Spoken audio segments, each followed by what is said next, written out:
Hey guys, tonight we are stepping through the archway into a realm where love is ritualized, rules are ridiculous, and heartbreak is basically a competitive sport. You're in a manicured medieval garden right now, the kind with gravel paths, perfumed herbs, and exactly one stone bench that everyone seems to cry on. The hedges are too perfect, the roses too red, and somewhere a lute is plinking in the distance. Off-key, of course. You're hiding behind a trellis of flowering ivy, peeking at someone on the other side of the garden wall. She's in a gown that looks like it took 7 months to lace, and she's reading a poem you definitely didn't write, but wish you had. You shift your weight, crunch a leaf, and suddenly her gaze flicks up. Eye contact. That's stage 1 of a very complicated dance, because this isn't just flirting, this is courtly love, and you've just accidentally joined a game that historians still argue whether anyone actually enjoyed, or if it was just one big metaphorical performance, a kind of emotional cosplay for the elite. And the first rule, you're not supposed to be here. This kind of love must always be hidden. If it's not secret, it's not real. If it's not forbidden, it's not pure.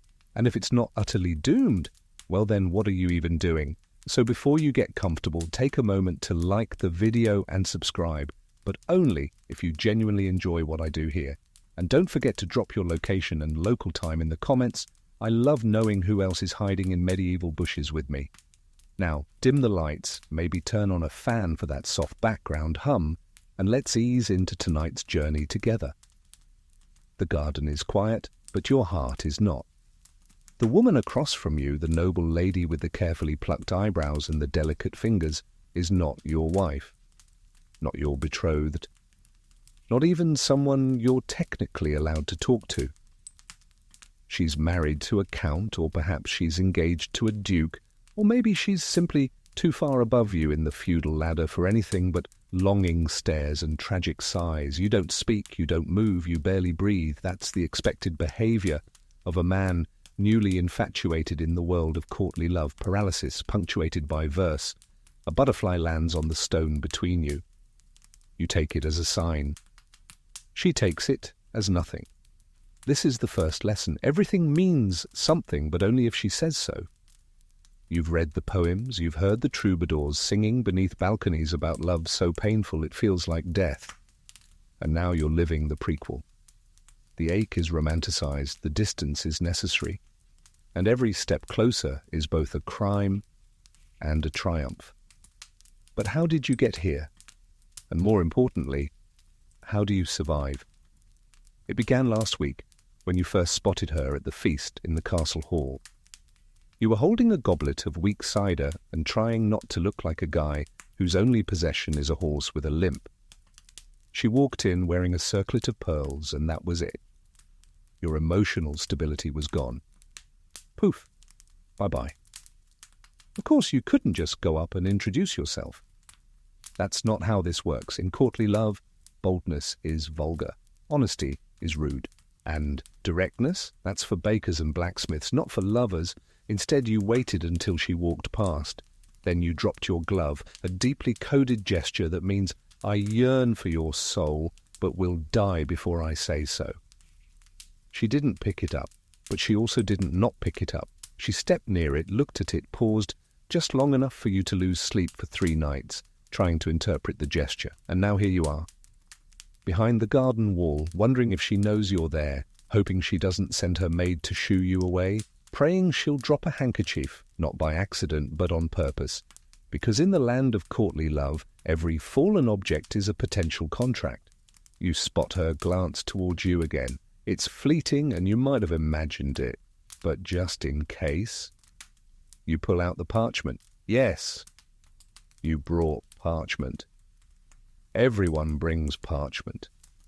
You scribble the beginning of a verse about her hands, which you've never touched, and her smile, which you saw once through a tapestry. You compare her to a falcon because falcons are graceful and deadly and expensive, and metaphors like that win hearts, apparently. You seal it with a drop of wax, tuck a sprig of rosemary inside for memory, and plan to pass it to her via a bored kitchen boy who knows all the back passages. The The poem, the herb, the wax, it's all theatre. But it's required theatre because the rules of courtly love are strict, confusing, and often contradictory. And yet here you are, risking your reputation, your knightly honour, and potentially your fingers if her husband has a short temper, just for a moment of pretend romance. You hear a door creak behind her. She rises slowly. The hem of her gown doesn't quite touch the ground, revealing velvet slippers. She picks up her book, steps to the edge of the path, and, just as she passes the hedge, she lets something fall. A silk ribbon. Your brain melts. You stand, heart racing. Is it for you? Is it a test? Is it just wind? You approach, slowly, too slowly. You're overthinking. You're always overthinking. You bend, pick it up, and smell it, because that's what a tragic romantic does in this era. And it smells like rosewater and doom. You hold it to your chest. You don't smile. You don't grin. Because in courtly love, joy is suspicious and ecstasy is indecent. You must remain forlorn, eternally yearning, vaguely unwell. Welcome to the first level of medieval emotional chess. You are now officially in love with someone you can't have, for reasons you don't understand, using rules no one can explain. And the garden wall, you'll be seeing a lot of it. You clutch the ribbon like it's a relic, though deep down you're not entirely sure it was meant for you. Maybe she dropped it by accident. Maybe it was a decoy for someone else lurking behind a different hedge. Or maybe, and this is the most courtly love possibility of all, it was a test. A completely opaque, high-stakes, emotionally dangerous test. You do what anyone in your position would do, absolutely nothing, because the second rule of courtly love is infuriatingly simple. No touching, ever. Not her hand, not her arm, definitely not her shoulder. If you so much as brush against her while handing back that ribbon, you risk being labelled a brute. Or worse, someone with no sense of poetic timing. You tuck the ribbon away like a knight tucks away a blessed relic, and you resume your favourite new pastime, standing very still and appearing emotionally wrecked. It's the standard look for a man in love during this era. Dishevelled hair, eyes like storm clouds, a sigh every 7 to 9 seconds. Your friends, if you had any left after all this sighing, would be deeply concerned. It's amazing, really, how physical courtly love isn't. You don't get to hold her hand, you don't get to kiss her, you don't even get to sit beside her, unless a respectable third party, often someone named Marjorie, is present to make sure your knees don't accidentally brush. And if you do touch her, just one accidental graze of the fingers while reaching for a cup? That's a scandal, that's drama, that's grounds for a week's worth of epic poetry and possibly exile from her favour, which in this context is somehow worse than exile from France. And still you return to the garden wall every afternoon, hoping for the chance to not touch her again. Historians still argue whether this behaviour was widespread or mostly aspirational. The few surviving texts we have, manuals, poems, letters, are so over-the-top dramatic that some experts think it was all just elite role-play. A medieval romantic LARP for nobles with too much time and too many feasts.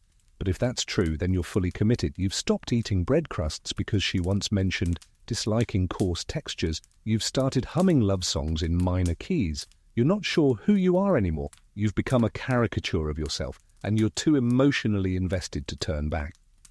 So you wait, ribbons safely hidden, posture perfected, heart in full theatrical ache mode. Then, something new. A maid appears. Not her maid, but a younger girl in a linen cap carrying a tray with 2 tiny almond cakes. She walks directly toward you and stops just close enough to raise your blood pressure without breaking the no-touching rule.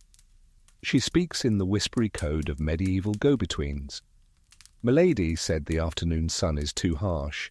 You may wait in the shade, under the pear tree." That's it. That's the entire message. No note, no wink, no smile. And yet you nearly pass out.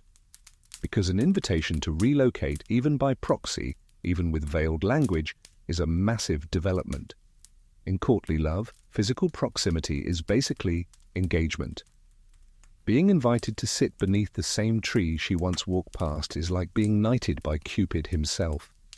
You bow, You whisper something unintelligible, and you make your way to the pear tree with the reverence of a monk approaching a shrine.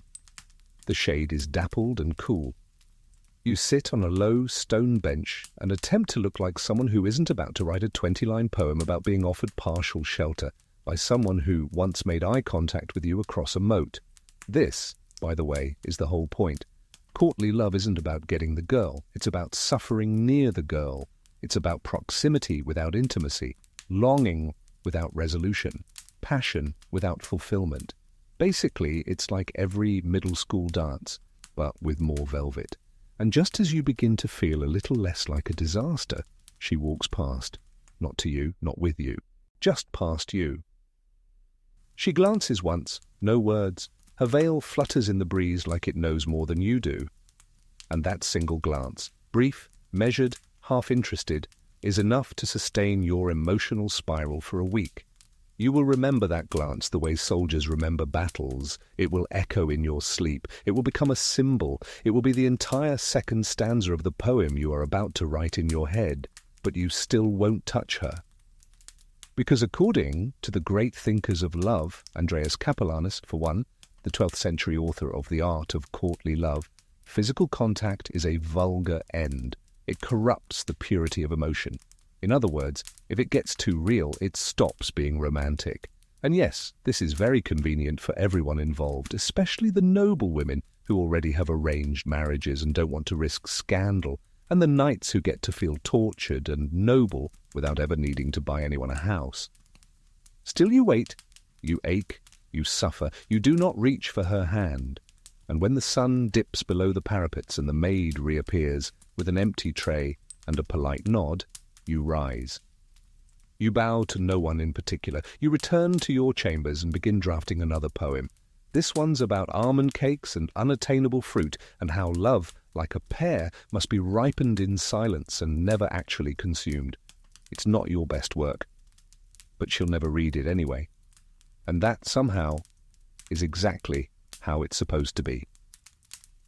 You wake up the next morning with ink on your sleeve, wax crumbs on your desk, and the overwhelming urge to write 4 new verses about her elbow. You've never seen her elbow. That's what makes it romantic. Today, you decide, will be the day you finally speak to her. Not in full sentences, of course. Don't be ridiculous. That would be far too intimate. No, you'll aim for a syllable, maybe 2. Something like "Milady," whispered gently, while looking vaguely to the left. That should do it. But before you can even plan your accidental encounter, you overhear a pair of squires gossiping in the stables. One of them has gotten himself into trouble. The reason? He laughed too freely with a lady in waiting. Apparently she blushed. He blushed. And then someone's aunt saw it, and now there's talk of exile, or at least being banned from the banquet for a month. You realize, with a twinge of terror, that flirting in the world of courtly love is not just dangerous, it's a science experiment where every glance has explosive potential. You retreat. You revise.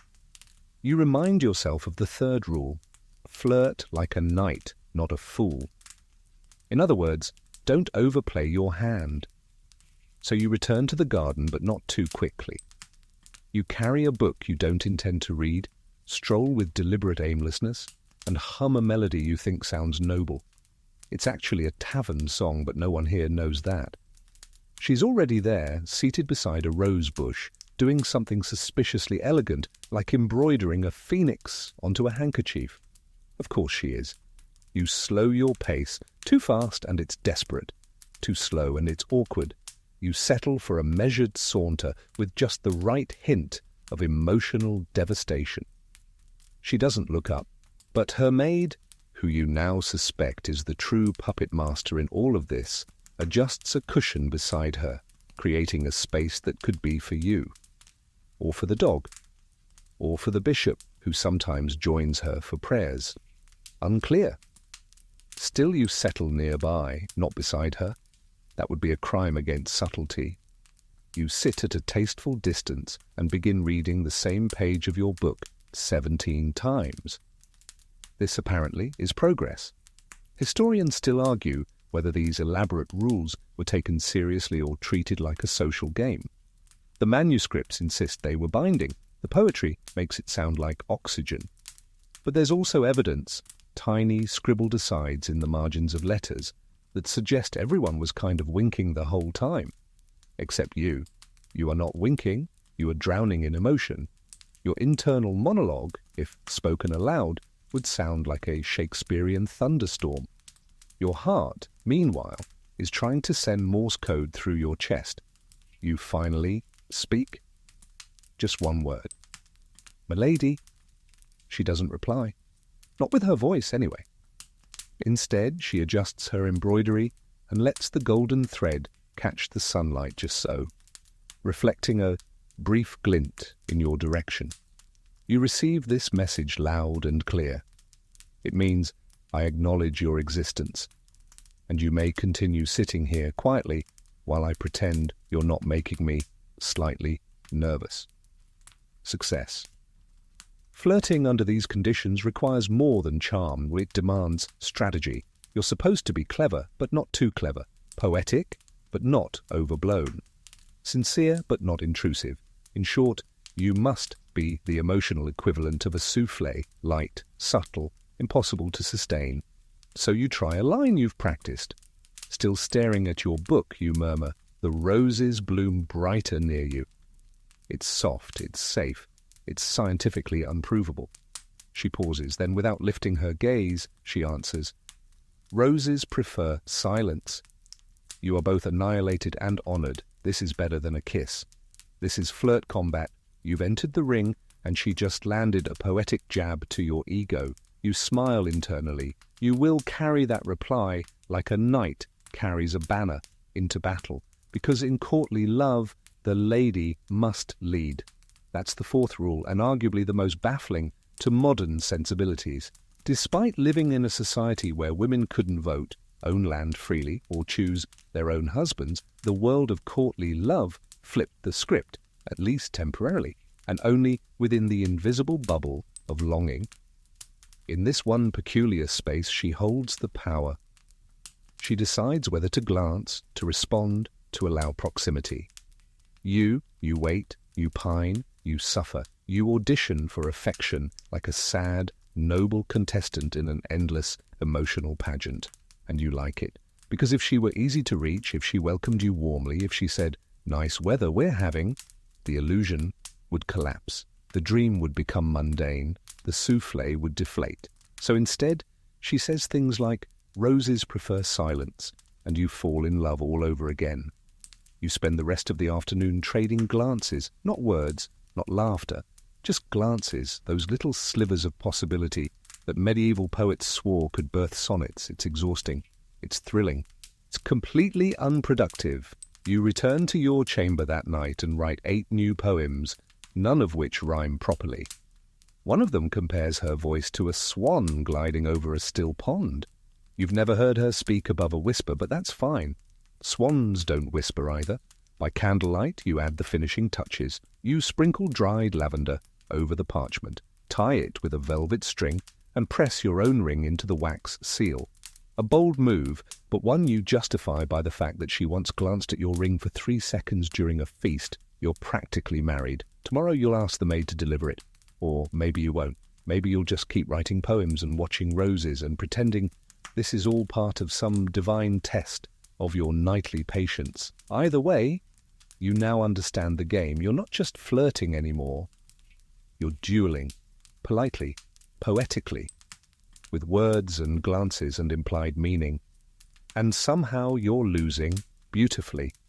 The next morning, you awaken with the intensity of someone preparing for war, which in a way you are. You smooth your doublet, brush your hair in a mirror polished just enough to reflect existential doubt, and check your teeth, not for food, but for melancholy. You are, after all, a knight of feelings, not a barbarian. Today, you are ready for anything, which is ironic, because you will do absolutely nothing unless she lets you. This is the 5th and most infuriating rule of courtly love. Love must be secret, or it's worthless. You can't shout her name. You can't serenade her in broad daylight. You can't carve her initials into a tree unless it's on private property. and even then only in runes that no one but her can read. If anyone finds out, the entire magic collapses because courtly love, like soufflés and government budgets, depends entirely on fragile illusion. And secrecy, that's what makes it pure. According to the poets, love that is easy, open, or socially acceptable is not love at all. It's duty, it's convenience, it's marriage. And we don't talk about marriage right now. Instead, we talk about longing, hidden longing, the kind that lives in glances across banquet halls, messages smuggled through embroidery patterns, and sighs mistaken for hay fever. You take the letter you wrote last night, lavender-scented, velvet-bound, slightly overdramatic, and tuck it carefully into your boot. Not to be delivered yet. You need the moment to be right. Moonlit. Symbolic? Possibly during a thunderstorm. You make your way to the garden again. The hedge maze greets you like an old friend who never has anything helpful to say. The stone bench beneath the pear tree is empty. You sit anyway. Posture, tragic. Eyes, stormy. Lips, trembling with iambic pentameter. And then movement. She appears from the north path, her veil fluttering like a plot device. She doesn't walk toward you, that would be too obvious. She moves past once again, this time with a small book in hand. You catch the title, On the Rules of Love, by some long-dead monk with more time than sense. You understand immediately, this is a message, and the message is, I am aware that you are aware that I am aware. You nod imperceptibly. Anything more is dangerous. See, courtly love operates on the understanding that real love is enhanced by danger, denial, and plausible deniability.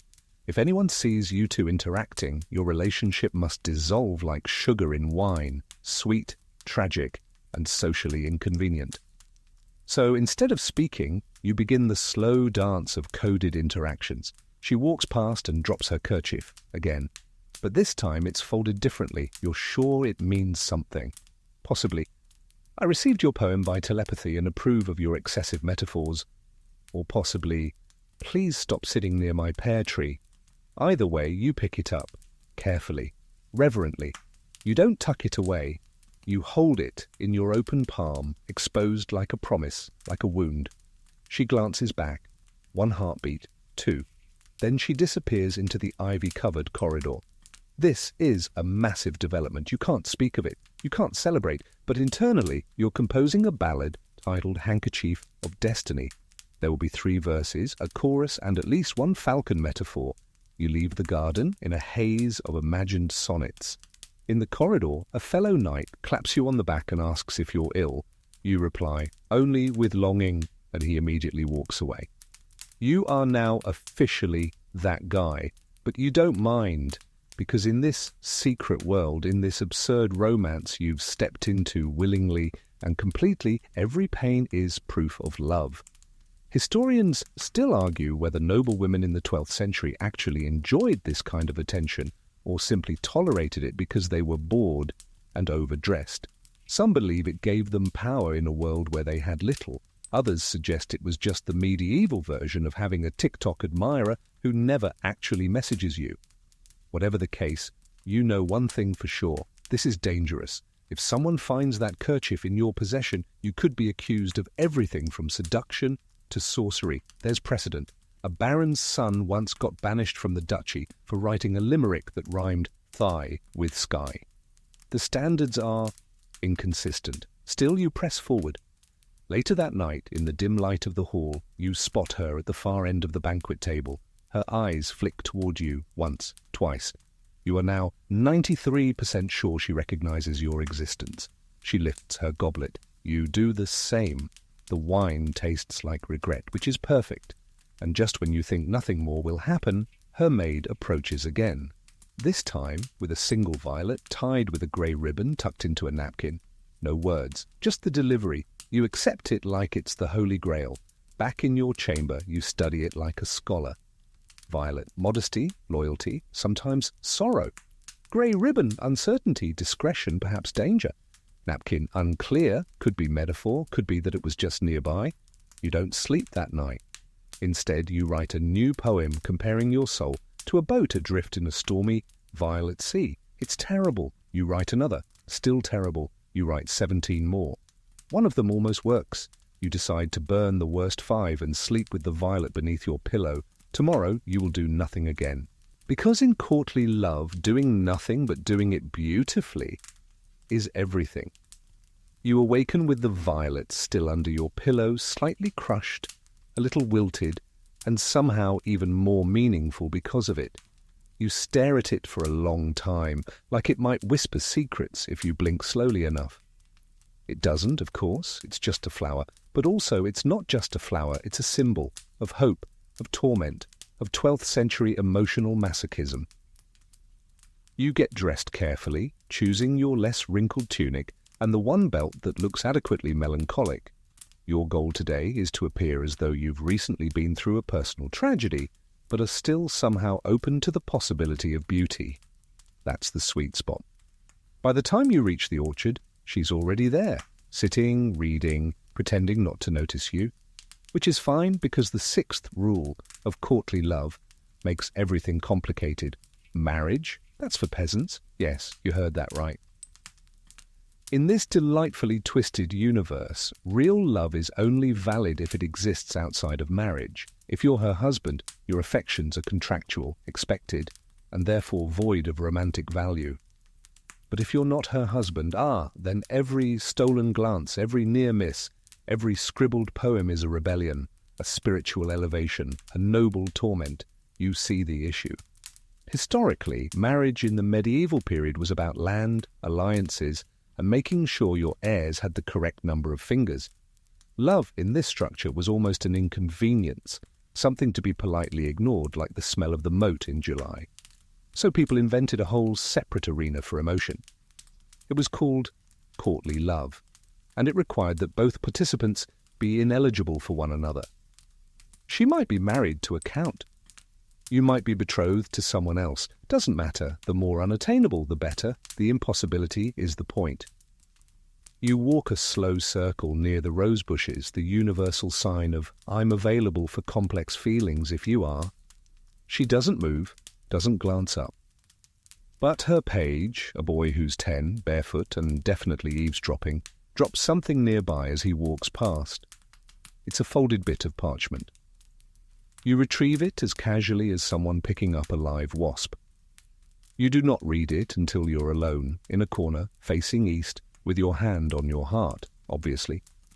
The note contains just one line. The falcon does not nest in the sun. You blink. You reread. You have no idea what it means. Is it a metaphor for secrecy, a rebuke, an invitation, a reminder to wear a hat? You spend the next hour trying to decode it, cross-referencing the phrase with bird symbolism in troubadour songs. You land on a theory. She's warning you to stay discreet, to not reveal too much, to nest in the shadows. It's either that or something about actual falcons, which admittedly are very popular this season. You return to the garden the next day and test your theory by doing nothing. You sit beneath the arbor. You whistle a single bar of a love song. You wait. And then slowly, deliberately, she places her book down and walks toward you. Not directly. She loops around, pretends to admire a lavender bush, tucks a curl behind her ear twice. Your pulse does a somersault. She stops 5 paces away and looks at the sky. The clouds are generous today, she says. You nod, carefully. Generosity in small things is the surest form. There's a pause. You both stand there, ankle-deep in metaphor, absolutely drenched in implications. She smiles, barely, and then walks away. You exhale so hard a bee leaves the bush beside you in protest. This is progress, because while you are not allowed to have her, you are allowed to understand her. And in this system, understanding is the currency of romance. Forget dates, gifts, or kisses. The real courtly prize is mutual, unspoken emotional recognition. You start composing another poem. This one is about how love, like a falcon, must circle high before it can descend. You rhyme desire with spire, and briefly hate yourself for how much you enjoy it. Historians still debate whether these love affairs ever became physical. The texts are vague, the poems trail off just before the moment, the letters end in ellipses. Some scholars argue that consummation would destroy the entire illusion. Others suggest that behind closed curtains everyone dropped the act and got on with it. But for you, the curtain never even flutters. Instead, you spend your evenings writing lines like, "Her gaze lit my chest like stained glass, set on fire." It doesn't even make sense, but that's fine, because in courtly love, sense is optional. What matters is intensity, and right now, your intensity is sky high. You're sleep-deprived, starved for contact, and you've developed a permanent squint from decoding cryptic glances, and still, every minute of it feels profound, because you've accepted the truth of this strange little world. The less you are allowed to love her, the more convinced you are that it's real. And that's how a garden walk, a meaningless note about birds and one sentence about clouds, becomes the highlight of your week. Welcome to Romance, Medieval Edition. You are now intimately familiar with the concept of restraint. Not just physical restraint, no one's chained to anything here, at least not officially, but emotional restraint, the kind that's both noble and nauseating. You're back in the garden, obviously, because where else would you be? Every path here has become a memory. The gravel crunches beneath your boots in just the same pattern it did the day she said the clouds are generous, which now feels like a Shakespearean soliloquy. You try not to smile. Smiling is dangerous. People might think you're happy. And in courtly love, happiness is deeply suspicious. Instead, you rearrange your face into its usual expression, soft longing mixed with light, existential confusion. And just in time, because she's approaching again. No page, no maid, just her, alone, walking slowly with a rose in one hand and a gaze sharp enough to slice bread. She does not speak, she does not smile, but she stands within 5 paces of you. This is massive, and your heart knows it. It's tapping Morse code against your ribs again, or probably spelling out, "Don't ruin this." You incline your head in the most respectful way possible. You say nothing, because this is where you remember the 7th rule of courtly love. Jealousy is romantic, apparently. Yes. In this wonderful world of emotional gymnastics, feeling jealous is not only expected, it's encouraged. It means your love is passionate, alive, fierce, and also you're about to have a very confusing day. She looks at the rose in her hand. Then, with no ceremony, she tucks it into the crook of a nearby tree branch and walks away. You stare at the rose. Then you stare at the path she took. Then you stare at the rose again. Was it for you? Was it for someone else? Was it a symbol? A trap? A botanical insult? The garden suddenly feels colder. You approach the rose with the caution of a man examining evidence in a very passive-aggressive crime scene. You don't touch it. That would be too forward. But you do lean in to smell it. It smells red and complicated. Suddenly you're overwhelmed with the need to know. Are you the only one she glances at in the garden? Has another knight received her handkerchief? Has someone else been comparing her to birds in their private poetry stash? Your thoughts spiral. This is courtly jealousy, and it is exactly as dramatic as it sounds. You return to your chamber and sulk, lightly, elegantly. You throw a poem across the room, but gently, because parchment is expensive. You look into the fire and imagine her laughing with someone else, or worse, sending him a violet too. Historians still debate whether jealousy in courtly love was genuine or performative. Some say it was used to heighten the stakes, to make the romance more thrilling. Others argue that it reflected the very real social tension of competing suitors in cramped court settings. Either way, jealousy wasn't just tolerated, it was fashionable. Troubadours wrote whole cycles of songs about being the second choice, or the forgotten falconer. Some even sang at feasts where the lady in question was present, while her husband sat 2 seats away drinking obliviously. It was weird. And you're in it now.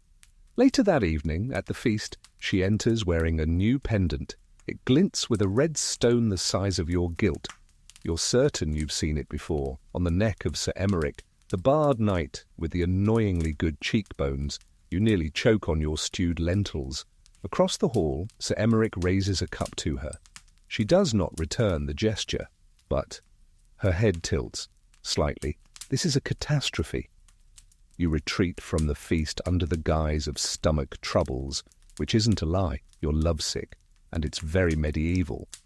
Back in your room, you write the saddest poem of your life. It includes phrases like heart of ash and eyes that bloom for others. You nearly tear it in half, but instead you fold it into a swan, a weeping swan. Then you remember the rose still in the tree, waiting, possibly for you. Under the cover of night, you return to the garden. The moon is high, the hedge maze rustles with gossiping leaves. The rose is gone. Your heart caves in on itself. But just as you turn to leave, you notice something else. At the base of the tree, tucked between roots, is a tiny scrap of silk, pale grey, edged with embroidery. You recognize the stitching. It matches the hem of her sleeve. A token. You kneel, you lift it. You are instantly and completely confused. Does this mean she noticed your absence? Does this mean she knew you'd come back for the rose? Does this mean she's trying to throw Sir Cheekbones off the scent? Or are you just imagining all of this? That's the magic and the madness of courtly love. Every gesture is loaded, every silence speaks, and every emotion feels real, even when logic tells you otherwise. You press the silk to your chest and whisper something vague to the moon. Tomorrow you'll see her again, and maybe you'll smile, maybe she won't. Maybe Sir Emeric will trip on a goose and fall into a fountain. Anything is possible. But for now, you return to your room with a piece of silk, a heart full of questions, and the conviction that jealousy, annoying as it is, means you care, deeply, stupidly, beautifully. You wake up the next morning still clutching the scrap of silk. It's slightly crumpled, slightly damp, from being pressed against your confused chest all night, and still radiating the kind of subtle lavender scent that could either be intentional perfume or just the smell of fancy people in general. You rise, slowly, because now you are changed. Not because you're in love, that's been true since section 1, but because now you're part of the game. Not just a spectator on the sidelines with a badly written poem and a borrowed metaphor about birds. No, now you're a player, and the board is full of traps, and it's time for you to memorize the 8th rule of courtly love, the 10 commandments of love. Oh yes, these were real. Someone, probably with too much wine and too little supervision, sat down in the 12th century and wrote actual commandments for lovers. And they are, in no particular order, completely bonkers. You've studied them, of course. Everyone who's serious about this emotional disaster sport has. The top contenders include, thou shalt be mindful to avoid lying. Fair enough. But considering you're literally in a secret affair and pretending you aren't, it's already a little wobbly. Thou shalt not desire to embrace another.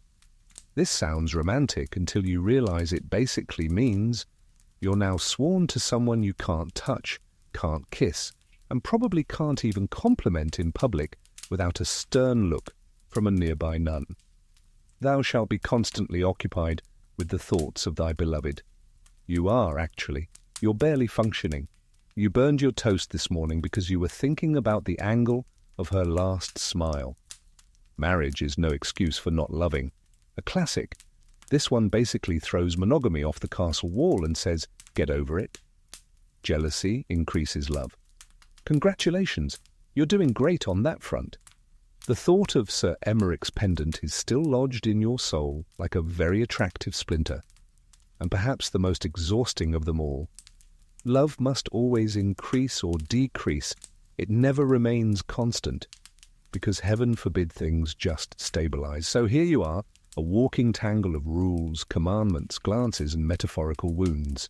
You go to the garden again, because obviously, but you take a different path this time. The long way, around the herb garden and past the stone fountain where some pigeons are having a loud disagreement. You need time to think. How are you supposed to obey all of these rules without turning into a walking tragedy? How are you meant to prove devotion, maintain secrecy, resist touch, and avoid madness simultaneously? You find her near the arbor, seated, embroidering, because she is always embroidering. It's like a medieval screensaver. You approach cautiously. She glances up. 1 second, maybe 2. You bow. She nods. This is the equivalent of a love sonnet. You say, "The wind is generous today." She says, "It carries what it pleases." You are now officially in Act 2 of your emotional opera. You sit, not too close, not too far, and begin reading a book upside down because you're too nervous to flip it over. She doesn't comment. She returns to her embroidery, and then she says, as softly as the edge of a page, "You walk more slowly now." You freeze. Because this is not nothing. This is her noticing. This is her implying. This is a sentence that means 17 things and maybe none of them. Maybe she's just commenting on your gait. Maybe she's suggesting you're more careful, more thoughtful, more committed. Or maybe she's telling you she sees the silk is missing from her sleeve and knows where it went. You nod. "I tread with caution," you say. She smiles. It's brief. It's deadly. And just like that, the tension is back. Delicious, electric. The kind that poets call divine and realists call probably indigestion. You walk with her once around the garden path. No touching, of course not. But your footsteps fall in rhythm, and that's practically a confession. Afterwards, she leaves. No note, no rose, no silk. But that evening, you find a pressed violet tucked into the crease of your book. The book you left open on the bench. You don't scream. You don't dance. You just sit there staring at it like it holds the secret to life. Historians still argue whether these gestures were symbolic or sincere. Some say courtly love was performative, a flirtation sport played for entertainment.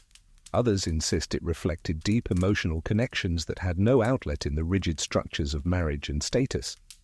You don't care what the scholars say. All you know is she walked with you. She noticed you walk slower. She gave you a violet, and that's more affection than some nobles get in their entire marriages.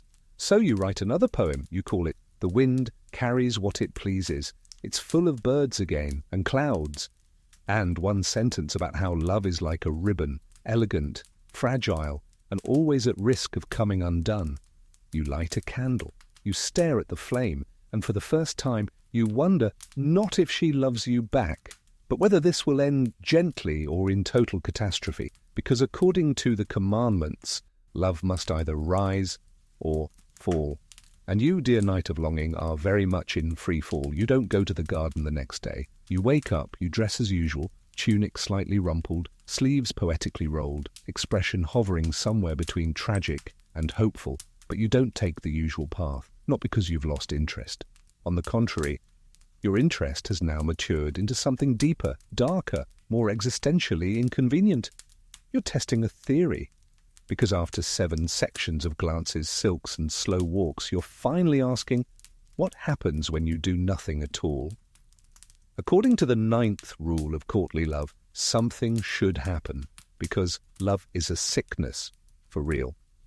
Yes, a documented, poetic, and entirely accepted illness. Symptoms include insomnia, loss of appetite, pacing, spontaneous verse writing, and in extreme cases, playing the lute alone near fountains. You've checked at least 4 of those boxes, and now you're curious to know if she'll notice your absence. You take your melancholy on a short walk beyond the courtyard, past the chapel, past the fish pond with the aggressively judgmental ducks. You sit by a mossy wall and do what every medieval lover does when left alone. You write something slightly unhinged. Today's poem is called "I Withdrew So That You Might Feel the Absence of My Gaze." It is, admittedly, not your strongest work, but it is sincere. You include a reference to illness in stanza 2, how your limbs are heavy, your heart burns with invisible fever, and your thoughts drift like leaves in wine, slow, pointless, and intoxicating. That afternoon, a stable boy finds you and says flatly, "There was a question about your whereabouts." You try not to leap to conclusions. Maybe it was your page wondering where breakfast went. Maybe it was someone trying to return the book you borrowed 3 months ago. But the boy adds, "The lady near the arbor, she asked if you were unwell." That's it. That's the whole sentence. But it's enough to send a full-body shiver up your spine and into your poetry glands. She noticed. Your absence meant something. You immediately feel better. And worse. Because if you're feeling this much over so little, then yes, the diagnosis is confirmed. You are lovesick. Historically, this was considered a very real medical condition. Medieval physicians actually wrote treatises on it. Melancholia amorosa, love melancholy, was thought to cause symptoms ranging from restlessness to paleness to dramatic sighing that could disrupt entire feasts. Treatment options included herbs, bloodletting, distraction via hunting, and in one rather unhelpful case, long-distance pilgrimage. You naturally choose to treat yours with more poetry. You return to the garden the next day, this time in full recovery mode. Robe dramatically swept, expression lean and ghostly. The goal to appear both improved and still delicately fragile, like a man who almost succumbed to passion but rallied for her sake. She's there, of course, because she always is. The garden is practically her stage, and you? You're the background music, emotional, non-committal, gently miserable. Today she's not alone. Her maid is seated nearby, mending a tear in something you're fairly sure she tore on purpose. Courtly love, after all, requires props. You pass by slowly. She glances up. "Recovered?" she asks. Just one word, one raised eyebrow, but it carries layers, concern, teasing, maybe a touch of disappointment that you didn't perish dramatically beneath a willow tree. You bow slightly, only physically. She doesn't smile, but she does look away with a subtle breath, half sigh, half smirk. It's enough. You sit near the fountain, you toss a pebble in, not dramatically, but with enough flair to suggest inner turmoil. And for a moment, nothing happens. But then, she drops her embroidery. On purpose, clearly. No one fumbles lace that slowly. You rise, retrieve it. Your fingers brush the fabric, barely, and there it is. Contact, accidental, fleeting, possibly scandalous. You return it to her without meeting her eyes. You bow again, lower this time. She accepts the handkerchief with a nod that could start wars or end them, and then she speaks. Perhaps next time, let the sickness linger. You nearly collapse. Historians still argue whether this whole love as illness thing was meant to be literal, metaphorical, or simply a dramatic excuse for why nobody got any sleep at court. But the fact remains, medieval literature is full of fainting lovers, starving suitors, and knights who would rather duel a bear than be ignored at a feast. And now you know why, because even a passing question about your health can feel like a kiss wrapped in a riddle. That night, you skip dinner, voluntarily. You light a candle, you stare at your reflection in a goblet and try to look pale. You write one final line for the day. To ache is to live. And I am very alive. You are now convinced that you're dying, not literally. That would be inconvenient and, frankly, not very romantic. But spiritually, emotionally, poetically, you're fading, wilting, drifting, which is perfect because it aligns beautifully with the 10th rule of courtly love, suffer nobly like a troubadour. In other words, pain is not just expected, it's an art form. You don't just feel sad, you curate your sadness. You arrange it like a tapestry across your demeanor, each thread representing another poetic wound. You sigh, but not too loudly. You walk slowly, but not weakly. Your posture suggests that your spine carries not only your body, but the full weight of love's futility. And still, no one has actually said, "I love you." No one has held anyone's hand. No one has so much as shared a plate of grapes. Yet somehow you are exhausted, emotionally winded from the effort of being devastatingly noble. You wake up late, not because you slept in, but because your dreams were too heavy to lift your eyes from. You dress in your darker tunic, not morning dark, just longing dark. You skip your morning honeyed bread, which feels both symbolic and a bit regrettable. You are now fully committed to the sickness of love, And so, like any noble in need of emotional oxygen, you seek out music. You head to the inner court, where a cluster of troubadours have gathered, strumming their lutes and reciting verses with the kind of seriousness usually reserved for war councils. One begins singing about a lady who walked past him once in 1173 and never looked back. You tear up halfway through verse 2, because obviously this is about her. Everything is about her. You drop a coin in the singer's cap. He nods. You nod back. This is how sad men communicate. Historically, troubadours were more than just musicians. They were emotional diplomats, songsmiths of the soul, licensed feelers. They sang of longing, of distance, of eyes that burned and lips that didn't respond. They made suffering fashionable, and for that you're grateful. You've been writing your own songs, of course, bad ones, mostly rhyming pain with rain and agony with tragedy. You're not proud of the rhyme schemes, but the feeling is genuine. And isn't that what matters? Later that afternoon, you spot her near the chapel garden. She's walking slowly, arm in arm with another noblewoman. They're laughing, lightly, softly, like wind brushing silk. You don't approach, that would be a breach. Instead, you sit on the fountain ledge and begin tuning your borrowed lute. You strum, gently, aimlessly, enough for the sound to float toward her like a question.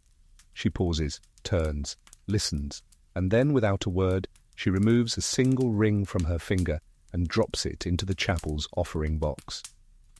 It's not for you, not directly, but you know what it means. It's a gesture, a symbol, a silent acknowledgement that something is being sacrificed, that a piece of her, however small, has been let go in public view, that maybe she's praying for clarity or strength, or for you to finally learn how to tune the lute properly. You can't be sure.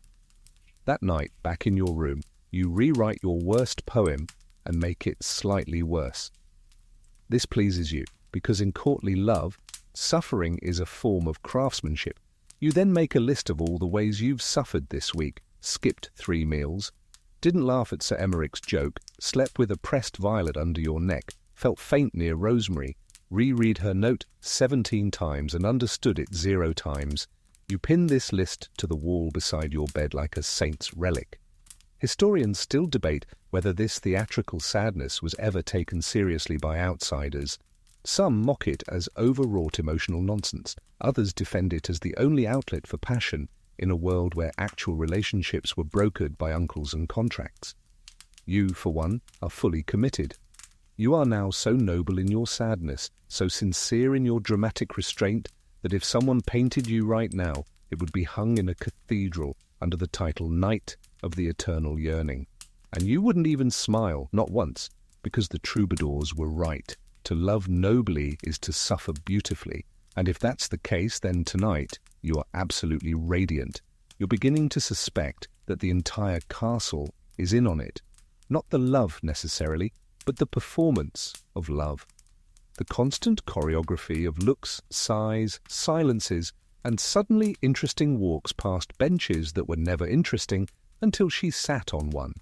And then there are the eyes, which brings us to the 11th rule of courtly love. Eyes are dangerous. You didn't believe it at first, but now you're certain a single glance has reduced you to poetry, paleness, and questionable lute compositions. Her eyes, steady, unreadable, just a touch too intelligent, have done more damage than a cavalry charge.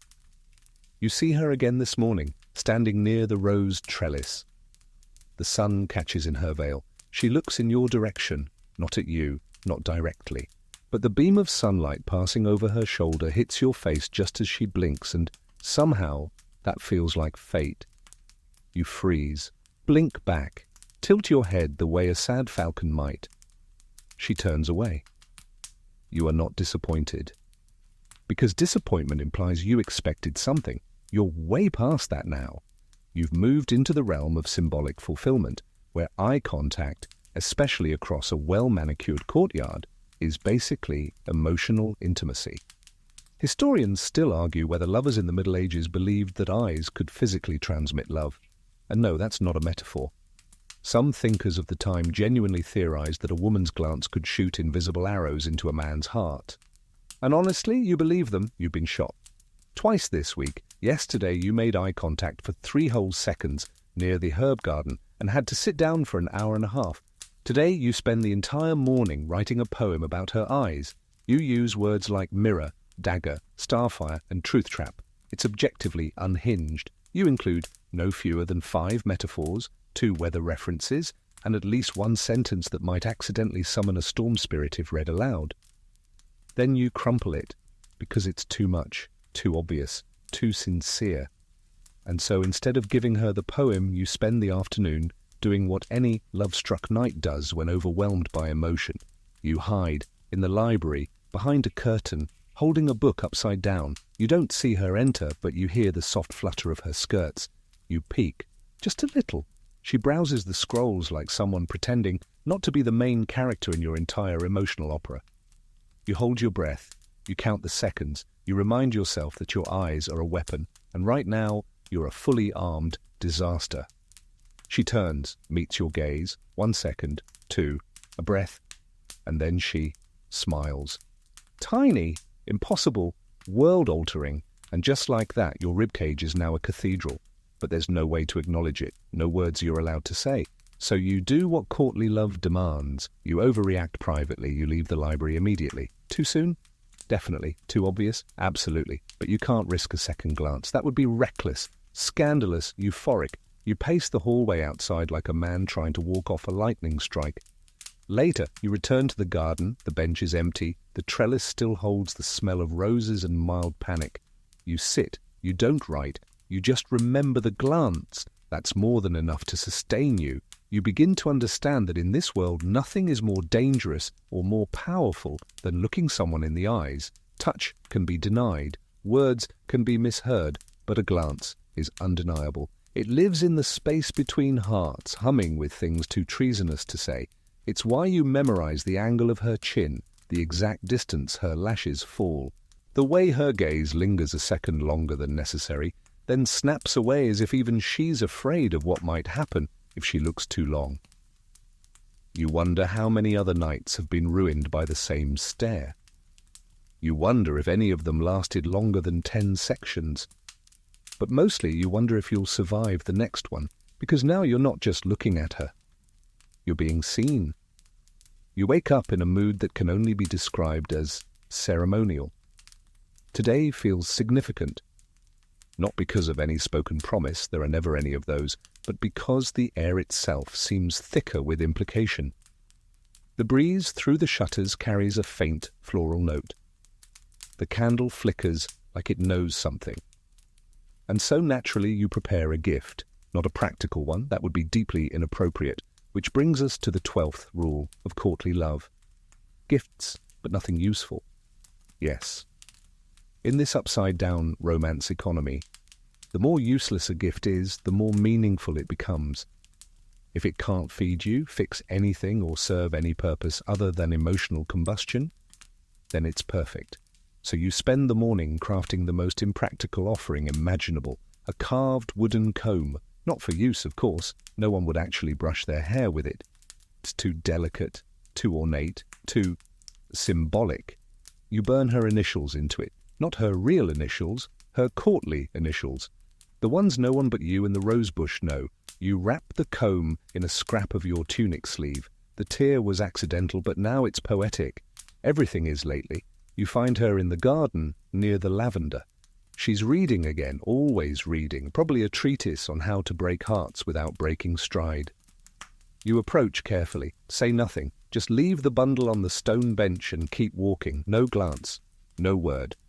But you hear the slightest intake of breath behind you. Success. Historians still argue whether these gift rituals had any material meaning or were just ways to pass time in an age where embroidery and jousting were the only hobbies, but the evidence is there, in letters, in poetry, in the way court inventories list bizarrely specific items like gilded mirror, unused, and lute with 1 broken string, received by knight on verge of tears. Gifts were not about function, they were about metaphor. She gives you one later that day. Well, Her maid does, a strip of ribbon, deep green, knotted exactly 3 times. You don't untie it, you don't dare, you just hold it and try to interpret the meaning of each twist. 3 knots, is it a message? 3 promises? 3 days since she last looked at you directly? You go full detective. You assign a meaning to the texture, the fold, the exact shade of green. You convince yourself that it's the colour of the ivy near your usual bench, therefore it must mean I saw you waiting. Then you convince yourself it's not quite the same green, and maybe she's referencing the forest where you'll never be together. Both interpretations wreck you. This is what happens when gifts are symbolic. They become puzzles you cannot solve, only feel. You write a note in response, not a letter, too direct, just a verse, a single quatrain scrawled on vellum and folded into the shape of a leaf. You give it to her maid with no instruction. You hope she understands. You hope she understands, and maybe she does. The next day, you find your comb resting on your usual bench, but reversed. The carved initials now face downward, a gesture of rejection or an invitation to secrecy. You have no idea. You spiral, you write another poem. This one's about leaves, loss, and the pain of being understood too late. Then, just as you're about to abandon the garden entirely and move into a tower like a self-exiled falcon trainer, her maid appears. She says only one thing. She did not return it. She repositioned it, and then walks away. You clutch your chest like someone stabbed you, but in a romantic way, because this is a reply, a response, a full emotional conversation carried out through the subtle repositioning of decorative hair accessories. Welcome to courtly love. Nothing is said, everything is heard, and once again, you understand just how ridiculous and beautiful this game really is. You begin to develop a strange new habit, staring intensely at gloves, not your gloves, not the ones on your belt or tucked into your boot. No, you've seen those. You know their stories. You mean hers. The pair she wears every morning, sometimes crimson, sometimes cream-coloured, sometimes black, like the end of a tragic poem.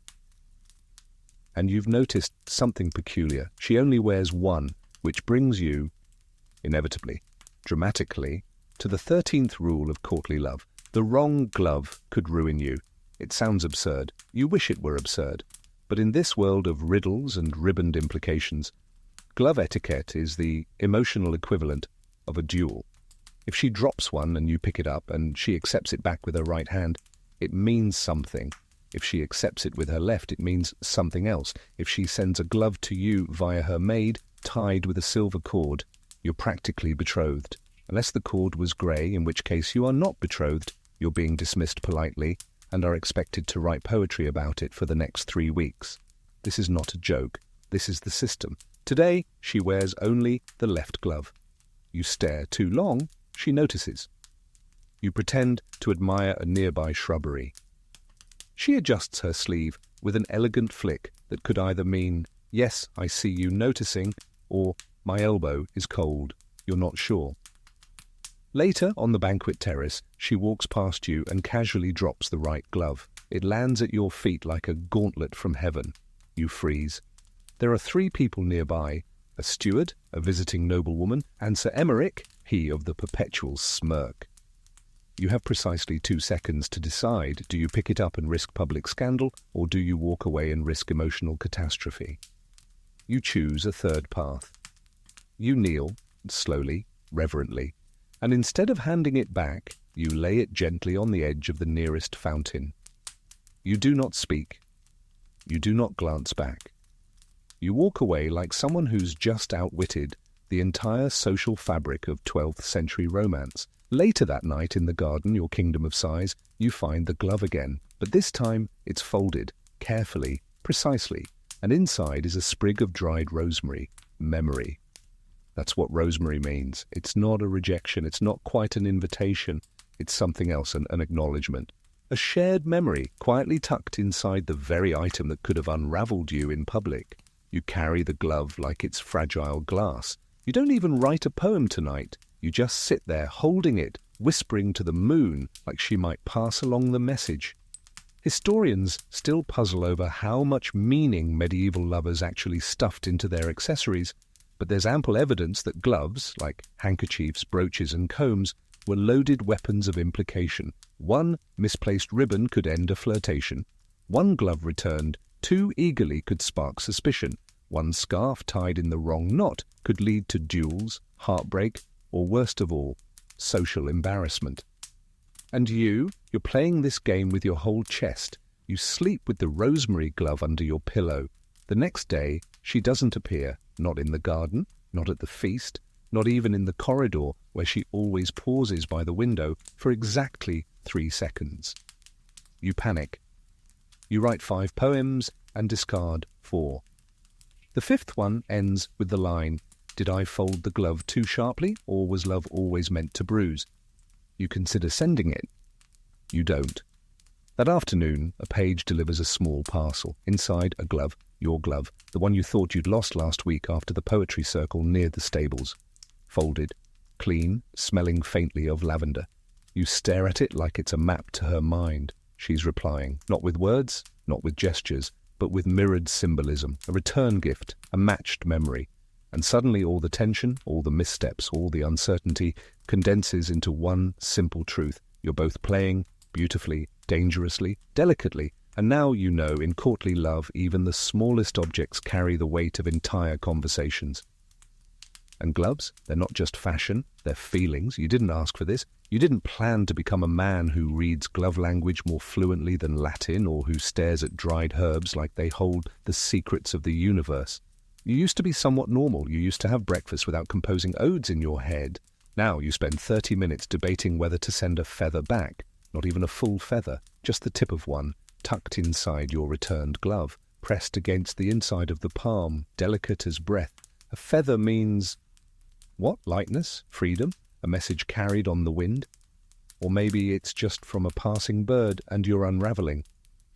Still, it feels meaningful.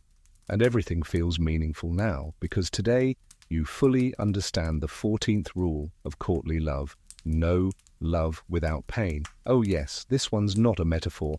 It's a requirement. To love purely, nobly, correctly, you must suffer. You must ache in poetry. You must sigh so hard that the trees whisper among themselves. You must learn to cherish discomfort like it's a gift from the gods of longing.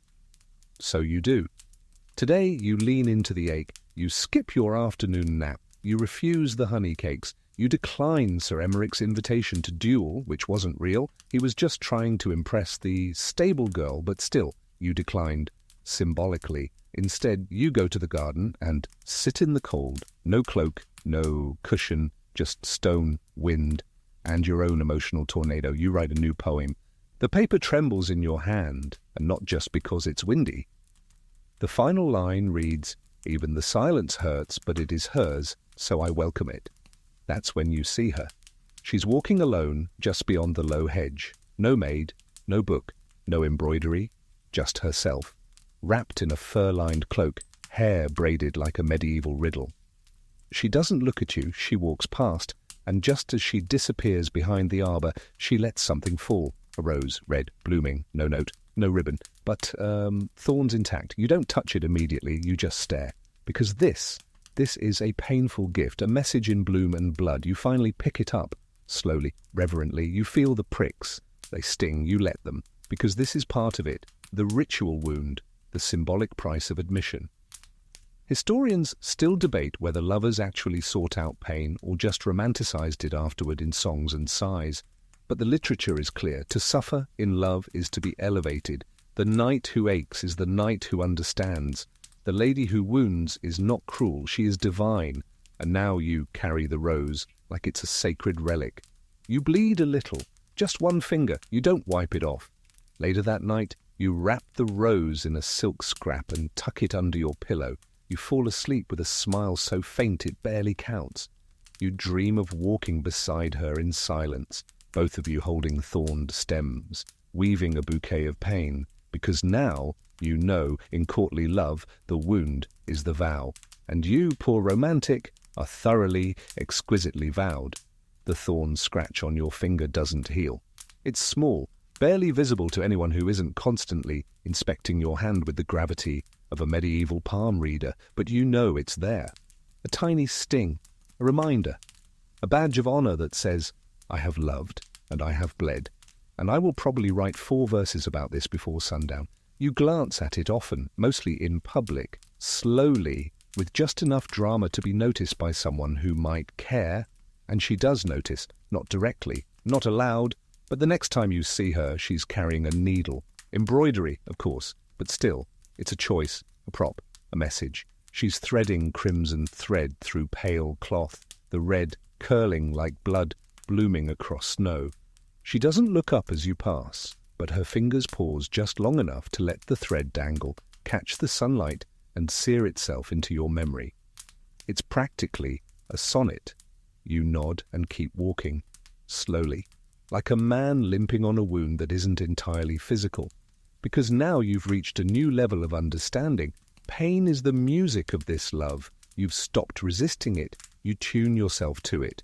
Which brings us, somewhat inevitably, to the 15th rule of courtly love. Watch your rank. You thought love was hard before. Try doing it across a class divide. You're a knight, not wealthy, not poor, decently placed. You own a horse. You've killed a boar. You've written sonnets. You are, by all accounts, emotionally stable on the outside. She, on the other hand, is above you, noble by birth, educated, betrothed to someone you've never met but already hate. Which means that even if all the other rules fell away, the secrecy, the glances, the rituals, this single fact remains: you can never actually be together. And that's what makes it romantic. Because in the world of courtly love, the obstacle is the fuel. If you were equals, it would be too easy, too domestic, too normal. But the fact that she is unattainable, that's what gives this love its strange, shimmering wings. You remind yourself of this as you sit in the orchard, watching the light filter through pear blossoms and trying not to spiral into class-based despair. You write a poem that includes the line, "Her name is carved above mine in the sky, but the stars do not marry." You immediately hate it. You write another, and then a third. They're all about ladders. Emotional ladders. Social ladders. Ladders made of sighs. You become briefly obsessed with the idea of building one out of verses. Historians, for their part, have always been fascinated by how rigid and yet how porous medieval social structures were. Love across class lines was forbidden, yet constantly depicted in stories. The noble lady and the humble knight, the cloistered duchess and the bold poet. It was both scandalous and irresistible, dangerous and divine. In real life, it rarely ended well, but in stories, that's where it thrived, which is why when she walks past you later and lets her shawl graze your shoulder for exactly half a heartbeat, you nearly fall off the bench. It's the first touch you've felt in days, maybe weeks, maybe ever. It means nothing. It means everything. You don't look back. You don't move. You simply absorb it like sunlight through parchment. And then you do the only thing that makes sense in this absurd, beautiful world. You leave her a gift, not of value, not of use, but of meaning. A single pearl placed carefully inside the hollow of an acorn shell, tied shut with a length of string made from your lute's broken string. You set it on the fountain, and you walk away. If she finds it, she will understand. If she doesn't, the gesture still stands. Because in courtly love, your rank limits your reach, but not your devotion. And the more distant she seems, the closer your heart presses toward her. Like a rose, stretching for sun it will never touch, blooming anyway. You begin to wonder if the other knights know, not about the rose, not about the gloves, not even about the tiny pearl in the acorn shell. No, those are secrets wrapped in veils and glanced over garden hedges. You mean the ache, the slow, creeping fever of it, the emotional erosion, the way it fills your ribs with syrup and stone, because they're changing too. You see them now, Sir Aldrich, standing a little too long in the corridor where Lady Isabeau always passes. The squire who's suddenly quoting poetry while brushing horses. Even Sir Emmerich, that smirking peacock, who's been unusually quiet since the last feast. Maybe everyone's infected, because now you've truly grasped the 16th rule of courtly love, the love trial, yes, really. And yes, it is exactly what it sounds like. You've heard whispers about it for weeks, that in some courts noble women actually hold tribunals to judge the quality of a knight's love.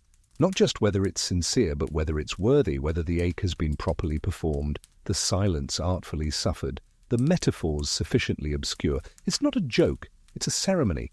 You imagine it vividly, seated on a wooden bench in a sunlit hall, facing three ladies in embroidered veils, being asked questions like, if she were to drop a handkerchief in the snow, how long would you wait before picking it up? And you would answer, until the snow melted, and only then, with my eyes closed, you'd pass. Probably because you're ready. You've been living the trial for 15 sections already. In fact, it feels like you're in one now. This morning, you find a small note tucked into the knot of the garden bench's cushion. Folded tight, no wax seal, just a symbol, a painted scale, unbalanced, one side lower, one side high. You don't need a scribe to decode it. You're being weighed, not in secret, not in private longing, but in full view, evaluated in the softest, most terrifying way possible. You spend the whole day in reflection. You don't write, you don't pace. You sit very still and imagine being judged not for your deeds, but for your devotion.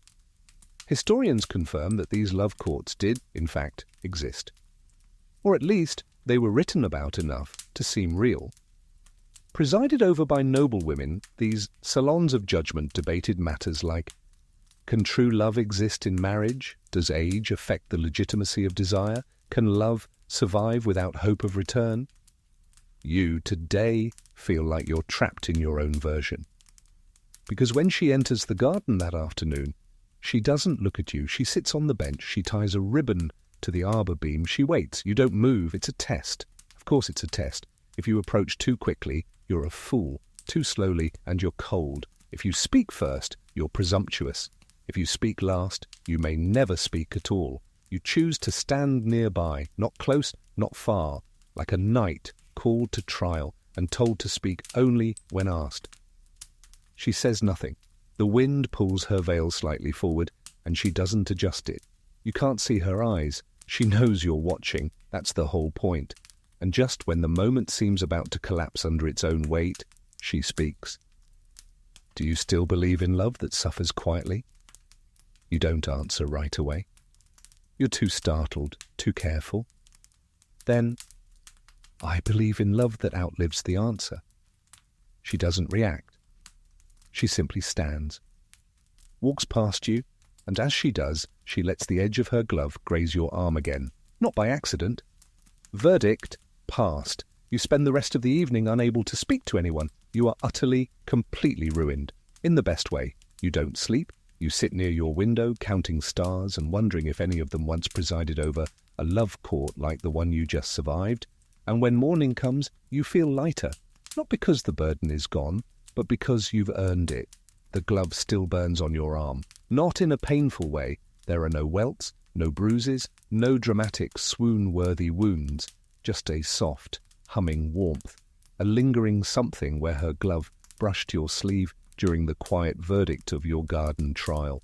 It's not touch, not truly, but it counts. And now that you've passed, whatever passing means in a game without rules, you feel strangely unmoored, like you've climbed the tower, kissed the air through the window bars, and now you're not quite sure what comes next. So naturally, you retreat to the fountain, because water calms you, and you suspect it listens without judgment. You sit, quiet, still, and that's when it hits you. You kissed her hand, not literally, but metaphorically. In courtly love terms, that graze of her glove was more than a gesture. It was an intimacy, a milestone, which leads, inevitably, to the 17th rule of courtly love: one kiss, each adding 5 months of drama. It's not even an exaggeration. In this delicate tangle of symbolic affection, a kiss isn't just a kiss. It's a contract, a loaded, burning, oath-sealed act that triggers cascading obligations. You kiss her hand once, and suddenly you owe her 6 poems a song, composed in minor key 2 intense garden stairs, and an embroidered token returned by moonlight. If you ever dare to kiss her lips, you better be prepared to cross Europe on horseback, to duel a baron and renounce your inheritance. But you're not there. Not yet. Today, you're grappling with the weight of a hand kiss that never technically happened, and you realize you're in deep now. The courtly love books agree this is the turning point, the moment where affection becomes obligation, where longing becomes service. You're no longer just a romantic, you're a devotee. You're expected to prove your love daily, now, in gestures, in words, in beautifully overcomplicated subtleties. So you do. You begin with a poem. It's called Upon the Gloved Touch. It's actually not bad. You rhyme grace with trace and only wince once. You slip it beneath the cushion on the bench, her bench. She'll find it. Or the wind will take it. Either outcome is acceptable. Then, as evening falls, you go to the embroidery maid, the one with kind eyes and too much time. You request a small token, a square of pale silk, embroidered with a single rose, open, red, sharp. You tie it to the base of the arbor beam, not high, not boastful, just present. You want her to see it. You don't want anyone else to. The next morning, it's gone, and in its place, a folded piece of paper, unsealed, just 3 words, inked in slanting hand. Sing for me. You panic, because you can't sing. Not well, you've hummed. You've plucked a lute string. You've written about birds who sing, but you yourself have the voice of a mildly offended crow. Still, you understand what this means. A kiss, especially a symbolic one, requires atonement, or rather, it requires effort, performance, vulnerability, a gesture in return. And so you climb the old tower stair, out of view, where the wind carries sound down into the gardens. You stand on the narrow ledge like a tragic bard about to throw himself off in verse, and you sing, quietly, badly, honestly. A short song, one you wrote months ago and never showed anyone, about a garden and a rose and a day that felt like waiting. Your voice cracks, you finish, no applause, no reaction. You descend the stairs with your face on fire. But when you return to the garden later that day, you find something tied to the bench. Not a glove, not a rose, not even a poem. Just a pebble wrapped in a bit of linen. The same shape, the same size as the one you dropped into the fountain a week ago when you thought she wasn't watching. You sit beside it for a long time because now you know what she's saying. Yes, she heard you. Yes, she remembers. And yes, the kiss happened.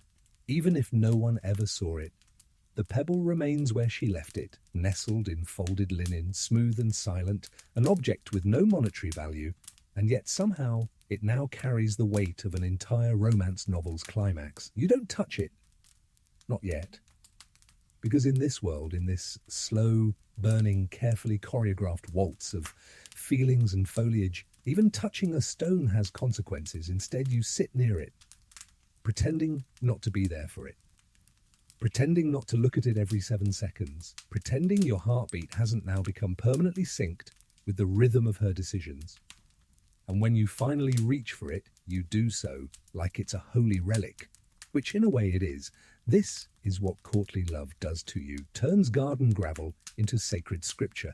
The linen wrapping smells faintly of something, lavender maybe, or rosemary, or the folds of her sleeve after a long afternoon in the orchard. You convince yourself it's all 3. You unfold it slowly. The stone is familiar. You did drop it in the fountain days ago. You remember because you carved a tiny cross into one side while absent-mindedly composing a poem about clouds that never touch. She must have seen. She must have fished it out. She must have kept it. And now she's given it back, not returned, but rewrapped, not discarded, but transformed. Because this is the 18th rule of courtly love. Your mistress, not your wife. Which sounds harsh, but it's not what you think. In the medieval courtly love tradition, the mistress, the beloved unattainable lady, was the one who received true love. The wife? She received duty, stability, offspring, linen accounts, and polite boredom. Marriage was a contract. Mistresshood was an ideal. She, the one you ache for, is not your spouse. She may never be. But because of that, your love for her exists outside obligation. It is pure, untouched by tax rolls and evening candle inventories. And that's why this pebble matters. She gave you nothing useful. She gave you nothing declarative. She gave you something beautifully useless and therefore priceless. You tuck the stone into your cloak, close to your heart. You don't show it to anyone. That would break the spell. That night, you sleep without writing. You dream of her hand reaching into the fountain water, fingers brushing past lily pads, closing over a stone not meant to be caught, and keeping it anyway. In the morning, you expect nothing. That's how you survive.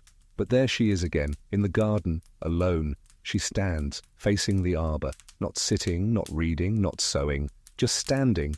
You approach, carefully, as always. She doesn't turn, she just speaks. You dropped something days ago. I didn't know whether to give it back. You pause. Thank you for deciding to, you say. No, she answers, without looking.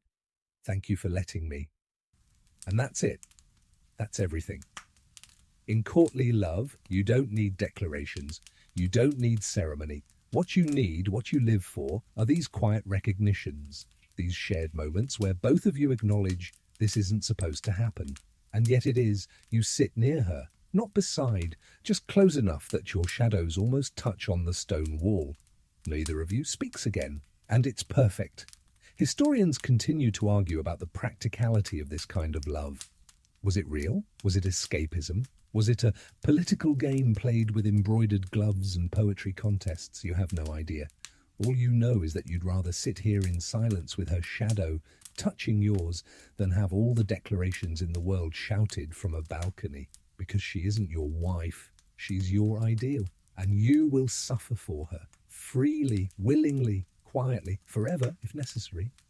You spend the next 3 days in a state of emotional stillness, not boredom, never boredom, but something more delicate, a hush, a suspension, like the world has pressed the pause button and all that exists is you, the memory of her voice, and the faintest scent of lavender that might still be clinging to your tunic. There are no new notes, no fresh tokens, no dramatic entrances with trailing veils or half-bowed glances that knock the wind out of your lungs. And yet, you are content, because now you understand something essential, something no one tells you when you first fall into this strange system of gazes and metaphors. Sometimes love simply exists, unspoken, unacted, unchanging. It doesn't always crescendo. Sometimes it just sits beside you, breathing quietly. That's why today's events take you by surprise. It's mid-morning when you spot her. Not in the garden, not at her usual haunt near the arbor, but crossing the great hall, her pace measured, expression unreadable, 2 maids trailing behind her like the ends of a question mark. She's wearing blue, not just any blue, his blue, her betrothed's house colour. You know what it means. So does everyone else. She's leaving, travelling, perhaps, to visit family, to honour a wedding contract, to disappear into a part of her life where you cannot follow. And that's when it hits you. The 19th rule of courtly love: unfaithfulness, batching stylish. Now stay with us here. It's not what it sounds like. In the twisted logic of courtly love, faithfulness isn't always about fidelity of the body. It's about fidelity of the heart. The idea is that a knight might love more than one lady, or a lady might collect glances like ribbons from rival houses, but the depth of feeling, that's what mattered. To be inconstant with gestures while remaining constant in emotion, that was fashionable, that was complex, that was proof of your romantic sophistication, but you've never been good at that. You're faithful in the foolish way, the real way, the kind that doesn't know how to split its affection between glances and obligations. And now, watching her drift across the hall in another man's colours, you feel the slow collapse of your carefully managed ache. She doesn't look at you. That hurts more than if she had. Because if she had, she would have broken protocol. And maybe her heart. You spend the day as a ghost. You don't eat. You don't write. You walk the perimeter of the garden like a knight whose battlefield is emotional restraint. By sunset, you find yourself back at the fountain. There's no note, no glove, no scrap of ribbon, but there is a bloom, a single rose, white this time, unthorned, untied, floating gently on the water's surface. You hesitate, then you reach out, lift it, hold it dripping in your hand like a promise too soft to last. Historians still debate whether lovers in this system ever found satisfaction. Some argue the constant delay, the rituals of denial, were the satisfaction. Others believe it was a substitute for the real intimacy denied to so many. You don't care what the scholars say. You only care that she left you something, proof that she remembered, proof that she thought of you, even as she prepared to become someone else's contract. And in courtly love, that's more than enough. You dry the rose, carefully, gently, and you sleep that night with it resting on the sill, petals curled inward, holding their breath, just like you, because even if she belongs to another, you still belong to her. You begin the next morning with a question you never dared ask before. Can you love two people at once? Not in the vulgar worldly way, not in the way the gossiping squires imply behind the stables with their too loud laughs and too thin moustaches. No. You mean the courtly way, the poetic way, the way troubadours sang about when they couldn't decide between the queen, who glanced at them once, and the lady's maid, who brought them wine every Thursday. Because today, something unexpected happens. Someone else smiles at you. Not a fleeting, polite smile. Not one of those tight-lipped expressions nobles wear when they're thinking about inheritance and trying not to sneeze. A real smile from the herbalist's daughter. Quiet, clever, almost invisible, until this morning, when she passes you by the rose hedge, stops and says, "You always look like you're waiting for a story to end." And then she's gone. No token, no note, no metaphor, just honesty. It hits you like a lute string snapping mid-song. Because it feels nice, not tragic, not complicated, just nice. Which forces you to confront the 20th rule of courtly love: do nothing without permission. Yes, that's a rule. And in your current state, it suddenly feels like a prison. You realize that every gesture you've made, every word, every turn down the garden path, every choice of glove or poem or seat near the arbor has been governed by her silence, her permission, her glance. You've done nothing unless allowed. And now, for the first time, someone has invited you, not into a performance, not into a poem, but into a simple human moment, and you don't know what to do with it. So you do what any noble, heart-struck fool does. You write a poem, of course. But this one's different. No falcons, no thorn metaphors, no fountains or veils or silken vows, just a single stanza. You looked at me, not like a verse, but like a man who might still choose. You don't sign it, you don't deliver it, you fold it tightly and place it in your boot, let it press against your ankle as you walk. Because part of you wants to remember that moment, but part of you, maybe the bigger part, is still in the garden, still looking toward the arbor, still waiting for her to return. Because here's the cruel magic of courtly love. Permission becomes addiction. You're trained to crave approval, conditioned to wait, programmed to wither beautifully until summoned. So when you find the maid that evening, her maid, waiting by the corridor near the moonlit stair, heart leaping into your throat, is the only natural response. She says nothing, just hands you a folded square of parchment. Inside, 3 words: do not drift. That's it. No context, but you know exactly what it means. She's heard, or seen, or felt the shift. You've smiled too easily, paused too long near someone else, thought about the world outside the garden walls. And even now, with distance growing and futures unclear, she is still giving you permission or revoking it. Historians debate whether lovers in courtly systems truly expected fidelity. The letters suggest yes, the poetry suggests maybe, but the emotion, that's the real glue, that's what holds you in place. You crush the note in your palm and you realize she still owns your heart. Even when she's not here, even when she belongs to someone else, even when someone else is smiling at you with the warmth of sunlit honesty. Because your love, as impossible and tangled and bittersweet as it is, still lives by her rules. And you are still waiting for her to say, now, or maybe, enough. You carry that note, do not drift, as if it were a chain, not a heavy one, not something forged of iron or obligation, but the delicate kind, gold and glinting, that wraps around your ribs and tightens just enough to remind you who you are, who she's asked you to be. And so you don't drift, you stay, you return to the garden each day, you write poems again, not about new smiles or herbalist daughters, but about loyalty, gravity, and the ache of stillness. You sit beneath the arbor like a carved statue of devotion, letting the ivy grow around your ankles. It should feel like honor. It mostly feels like paralysis. Because now every moment begins to feel paused, a love suspended in midair, waiting for the next breath that never quite arrives. And in this tension you finally understand the 21st rule of courtly love. Spring is the only time to love. A strange rule at first glance. What does the season have to do with the soul? But the troubadours insisted love blooms in spring, it dies in winter. Summer is too hot for subtlety, autumn is too close to goodbye. Spring is hope, spring is renewal, spring is permission. And now, with her away, off in another castle, another county, another life where her sleeve colours no longer signal messages to you, you find yourself watching the petals fall, because the garden is shifting. It's no longer bright with bloom. The air carries weight. The grass holds the hush of endings. The wind, once playful, now moves like a curtain being pulled down on the stage. Spring is ending, and you are still here, still waiting, still writing verses you will never send.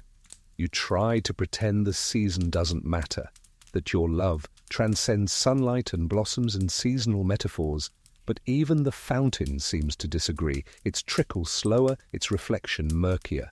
You hear talk now among the servants, of her, of a carriage that's not returning, of betrothal being spoken aloud in feasting halls, of silks being ordered, not white, but deep wine red, the colour of duty, and something in you breaks, not loudly, but finally. You stop writing for 2 days. That's a lifetime in courtly love time. You walk without rhythm. You sit at the bench and don't look for hidden notes.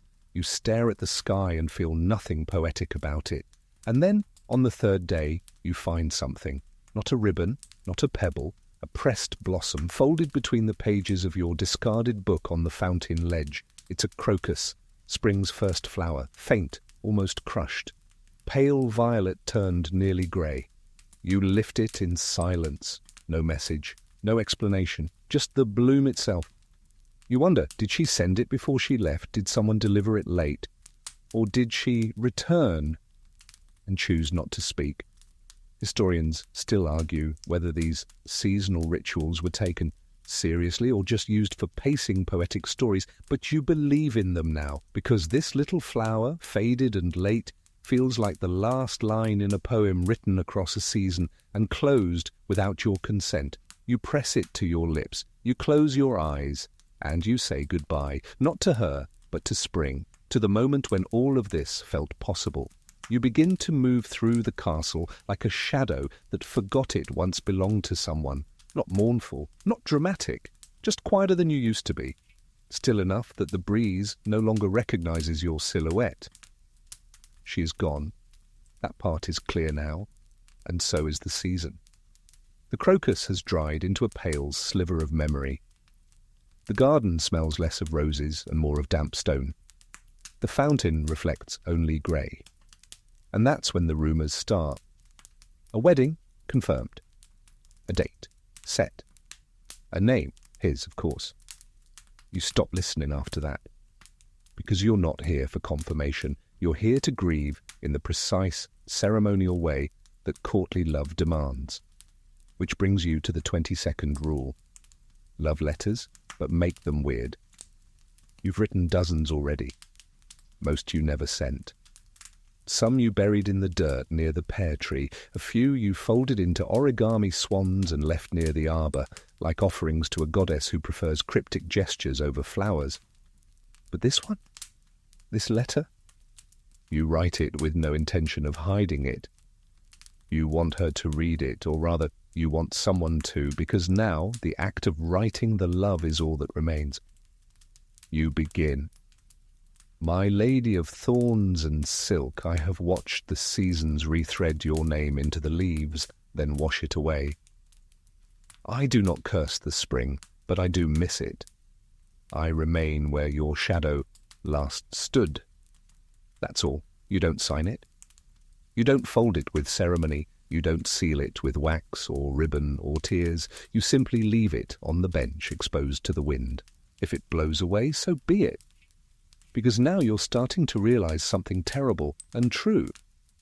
Maybe this love was never meant to land. Maybe it was always supposed to hover, to haunt, to soften everything you touched without ever belonging to you. And that's why, on the very same day, you notice something. A new lady, younger maybe, not as poised, not as tragic. She drops a glove, by accident you think, but then she looks back, not quickly, not shyly, intentionally. You don't move, you just stare, and suddenly you understand the cycle has already begun again. New court, new glances, new tokens. It's not a betrayal, it's the tradition. Historians note this too, how courtly love, for all its emotional gravity, was often a repeating pageant, not a unique tragedy. A form of social ritual passed down like song or like a seasonal illness. It's tempting, the idea of starting again, of collecting new glances, testing new metaphors, wondering what kind of silk she wears and whether she prefers violets or lilies. But you don't move. You're not ready. Not yet. Instead, you write one last letter to no one. This one isn't weird. It's just honest. To the girl who never belonged to me, I kept every silence you gave me. I turned them into music you never had to hear. When spring returns, so will my heart. Maybe. You tuck it into the hollow of the arbor beam, where you left so many others. And you walk away, not to forget, but simply to rest, because the season for loving has passed and the season for remembering has just begun. You wake later these days, not from laziness, but from the quiet. There's no reason to rise with the bells, no garden rendezvous to rehearse for, no verse to polish before breakfast, no shadow to follow through corridors, as if it might lead you back to her sleeve, her glance, her breath. The ache has become part of your bones now, less sharp, more structural. Like an old song you don't sing anymore but still remember perfectly. And so begins your next lesson in this endless curriculum of noble heartache. The 23rd rule of courtly love. Love dies in fulfillment. You hate it. Of all the rules, this one feels the most cruel, because it suggests that all your patience, all your aching restraint, all your gentle metaphors and garden silences were never meant to lead to anything. According to the old poets, true courtly love must remain unconsummated, untouched, unspoiled, because the moment you have what you want, the moment you get the kiss, the yes, the forever, the spell breaks, the desire becomes domestic, the poetry wilts, the ache finds a bed to sleep in and never wakes up. So you think of her, and you thank the distance. You thank the fact that it never ended in a stolen night or an eloped morning or even a hand held too long by the garden wall. Because you still love her, and that's only possible because you never really had her. It's absurd, of course, but so is this entire system. The troubadours wrote thousands of verses for women they barely knew, claiming that unrequited love was purer than any romance that led to a shared breakfast. Some even went so far as to refuse affection on purpose, just to preserve the integrity of their longing. And here you are, preserving yours. Not with purpose, just by default. You wander through your days now with the calm of a man who no longer expects anything. You tend to the small things, help the steward count jars, feed the horses, laugh lightly at jokes again. Not because you've healed, but because healing is slow, and sometimes you forget to be wounded, but it always comes back, like yesterday, when you found a white feather lodged in the ivy near the arbor. No note, no initials, just lightness, and for a moment you almost cried. Not because it meant something, but because you still wanted it to. That's what this rule teaches you. Wanting never leaves. But fulfillment would have killed it. You would have kissed her once, maybe twice. Maybe it would have been perfect. Maybe not, but either way, you wouldn't be here, haunted and held together by the memory of someone who once smiled at you in the rain and didn't say a word. Instead, you would have had a story that ended. And courtly love does not like endings. It prefers the ache to echo. It prefers your mornings to taste of maybe. So you write again, not a poem, a line, a whisper, etched into the underside of the garden bench where it all began. I love you most because I never had to stop. You trace it once with your thumb and then you let it go, because some stories are too beautiful to finish, and yours, hers, this will echo until spring finds someone else's gaze. You stop leaving things behind. No more poems tucked into cracks. No more petals pressed between pages. No more glances tossed like coins into a dry fountain, hoping fate might flick one back. You're still in the garden, of course. It's become your gravity, but you no longer treat it like a stage. You're not acting now. You're simply there. And somehow that feels more honest. You think of her less often. Not because she's faded, but because she's settled into memory, into season, into that special room of the mind where unfulfilled dreams sit in comfortable silence. You're still haunted, but the ghost no longer knocks things over. And then, as if the universe couldn't help itself, it gives you something new to want. It arrives without warning. A piece of parchment, folded simply. No wax, no rose oil, no embroidered edge, just ink and honesty. You find it in your boot.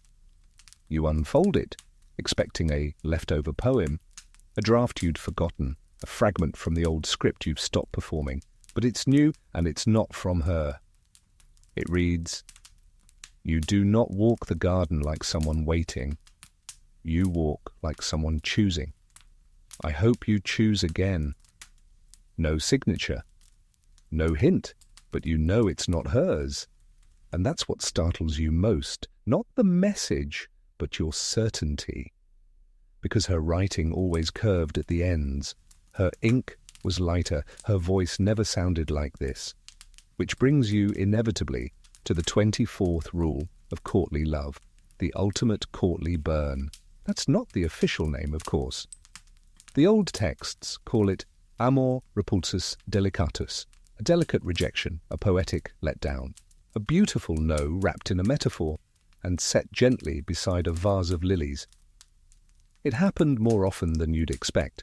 After all, not every knight's longing was returned, and not every lady wished to be the subject of epic sighs and questionable songcraft. Sometimes a response came, but not with roses, with graceful deflection. And now you're doing it too, because whoever left this note, whoever saw you not as a patient sufferer, but as someone deciding they've made a gesture, a quiet one, an elegant one, and you're about to do the hardest thing courtly love ever asks. Say no kindly. You don't write back. Instead, the next morning, you walk the garden, slowly, pausing often. You carry no paper, no quill. You leave your usual bench and sit near the ivy wall, visible, calm, not sad. You're performing, but not the kind of performance meant to seduce. This is something gentler, a message in your stillness. I saw, I understand, but I cannot follow. Because even now, even after the rose has wilted and the ribbon has gone limp and the poem has been left unread, you're still in love. And perhaps you always will be. Not with the girl, not exactly, but with the version of yourself that existed when she was near. You don't want to let him go, so you don't. And in doing so, you commit one of the rarest acts in courtly love. You remain loyal to someone who's already gone. The next day there's no new note, no second invitation. You expected that. A burn in courtly love is gentle, but it's final. Historians call it the pivot point, the moment when the lovers either reach for each other or bow and walk away. And you bowed. You did it kindly, you did it beautifully, and you never touched a single thing. You start walking at dawn again. Not because she might return, she won't. Not because you're hoping to find another glove, another note, another secret symbol tucked into the ivy. You walk because it's yours now. The garden, the silence, the bench that still creaks the way it did the first time you sat on it with your heart in your throat and a poem burning a hole in your sleeve. What was once a stage has become something simpler, not sacred, just real. And that's where the 25th rule of courtly love finds you. Code words for everything, because now you start to notice it everywhere. The quiet language that's always been woven through this whole strange system like a thread too thin to see until the light hits just right. The way everyone says the season is turning when they mean she's leaving. The way he sang for her means he risked everything and failed gently. The way she favors him means there is no future, but the present is beautiful. It's not deception, it's tradition. This was the only way to speak without consequences. And you begin to hear it in yourself too. When the steward asks if you're still writing, you say, "Only when the wind asks for it."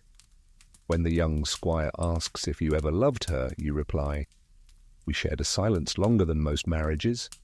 It sounds like riddles, but it's truth, just wrapped in velvet. Because courtly love was never about clarity. It was about naming the unnameable, longing, devotion, heartbreak, hope, and giving those feelings a secret room to live in. The lovers who flourished in this world weren't the loud ones. They were the ones who mastered the language of restraint, of symbol, of saying everything without ever saying it. And now you're fluent, too fluent maybe. You speak in code out of habit now. You leave pauses in your sentences like little altars. You tuck meaning into gestures so subtle even you forget they're there until you catch your reflection in the fountain and think, there I am, still playing the game, even alone, but you're not bitter. Because this language, ridiculous and delicate as it is, gave you something no plain words ever could. It gave you permission to feel, to suffer, to celebrate, to wait, to yearn, without needing resolution. Historians love to analyze this, whether the system was repressive or liberating, whether it empowered women or just gave them prettier cages. But you don't need analysis. You lived it. You know the truth. Code words are the only way to survive a love that can't be spoken aloud, and so you keep using them. Not because she might hear them, but because you do. Each time you look at the garden wall and whisper, "It's colder today," you don't mean the temperature. Each time you see the arbor and say, "The ivy's thicker now," you mean you're still waiting for something. Each time you pass the bench and say nothing at all, you mean everything. And in that silence, you still speak her name. Not out loud, but perfectly. The first time someone sits beside you again, you flinch, not visibly, just beneath the skin, behind the ribs, a small, involuntary tightening, like a memory waking up in the wrong room. It's a visiting noble, kind voice, good posture. Absolutely no idea what sacred ground they've just trespassed on. They ask you a polite question, something about pears, you answer politely, about the soil. Then they stand, thank you, and leave. You stare at the spot they occupied like it's burned, because for the first time in what feels like a lifetime, the bench held more than your silence. You spend the next hour scraping moss from the stone with your boot, which brings us, unavoidably, to the 26th rule of courtly love. Love as nightly training. Oh yes, this one is written all over the old texts. The belief that longing sharpens your senses, that devotion tempers your will, that pain, especially elegant pain, makes you a better man, not just emotionally, martially. The theory goes like this. A knight who is in love fights harder, endures longer, suffers with purpose, because every battle is now also a metaphor. Every bruise is a stanza. Every scar is a sonnet carved into the skin. You used to think this was poetic nonsense, But now you understand, because since she left, you've trained differently, you ride faster, you strike cleaner, you think more clearly, not less. Your emotions, once wild horses, have been broken by absence, bridled by restraint. You are still in pain, but you are no longer fragile. You are focused. Other knights notice, they comment. Not about your grief, that would be crass, but about your balance, your discipline, your unusually poetic footwork in drills. Someone jokes that you must be in love. You smile without smiling, because they're right, just behind the curve. Historians debate this training through heartbreak model. Was it real? Did knights truly become better soldiers through secret affection? Or was it just a literary device, something to make war more romantic for readers who didn't have to swing a sword? But you here now, sitting on this bench that still smells faintly of rosemary and the past, you believe it. Because love taught you patience, restraint, observation. It taught you how to say, I am dying, with your eyebrows, and how to hear, I miss you, in the silence of someone passing by without a glance. These skills translate. You now see hesitation in opponents before they strike. You notice shifts in weight, changes in breath, the trembling in someone's hands before they lunge. You have been trained, not by a swordmaster, but by the absence of a woman who once dropped a glove and ruined your life. And you're grateful, not joyful, not healed, but grateful, because she left you with more than memories. She left you sharpened. And now, when you ride into the forest with a hunting party, and someone asks how you can track a stag with such ease, you don't explain that it's because you spent weeks tracking a sigh through a garden maze. You just say, practice. Because in this life you don't need to name the training. You only need to carry it. Quietly, honorably, lovingly. Even when the battle is long over. The garden is quieter now, not because no one walks there, people do. Servants still sweep the paths, noble children still race along the edges of the fountain, and the occasional bard still leans against the arbor, tuning his lute like it's a dragon refusing to be tamed. But for you, the garden has become a memory, acting as a location. You walk it not to observe it, but to inhabit what used to be. The gravel underfoot is not gravel, it is the sound of her steps. The bench is not stone, it is the breathless seat where she once almost looked back. The pear tree is not fruit-bearing wood, it is where your heart learned stillness. And today, as you walk alone, you begin to feel something unfamiliar pressing at the edge of your chest. Not sadness, not longing, something worse, something dangerous, something like peace. And with it comes the 27th rule of courtly love. Forget logic, embrace suffering. Because to be content in courtly love is to fail the system. You're supposed to ache, you're supposed to twist, you're supposed to sit up at night writing 3 metaphors for a glance and wondering if the moonlight meant she forgave you. You're not supposed to feel calm. But here you are, you haven't written a poem in 3 days. You haven't imagined her voice in the wind or her breath in the mist curling across the stone balustrade. You haven't woken in the middle of the night needing to write a sonnet about the way she once adjusted her sleeve while pretending not to watch you bleed internally. You are, by courtly standards, failing magnificently. You sit on the bench, the one, her bench, your bench, and you cross your ankles, that's all. No message hidden under the cushion, no scented silk tied to the arbor post, just stone and sky and a breeze that no longer carries instructions. And then a voice behind you. Do you remember the rose? You freeze, not dramatically, just in that slow, mortal way where breath forgets what it's for. You turn. She is older now, not in years. Just in gaze, just in posture. She's no longer the girl who wore house colours like a secret and dropped gloves like declarations. She's the woman who left, who lived, who returns not with symbols, but a question. You nod. I remember all of them. She smiles, not with her lips, with her eyes, with her hands gently folded. I passed by here today and wondered, she says. What became of the man who never asked anything of me? You don't answer right away. Because courtly love never prepared you for the moment after the story ends. After the bloom, after the ache, after the betrothal and the bridal veil and the ballads that eventually stop being sung. You stand slowly, smooth your sleeve, and you say, he learned to sit, to stay, to let the garden grow without needing to name every vine. She tilts her head. Did he suffer? You smile, finally. Gloriously. She nods. And then she walks away. No flutter, no hesitation, no ribbon left behind. Because this is not a new chapter. This is the echo of the old one, passing through you one last time. And as the wind stirs the leaves and the bench cools beneath you, you exhale.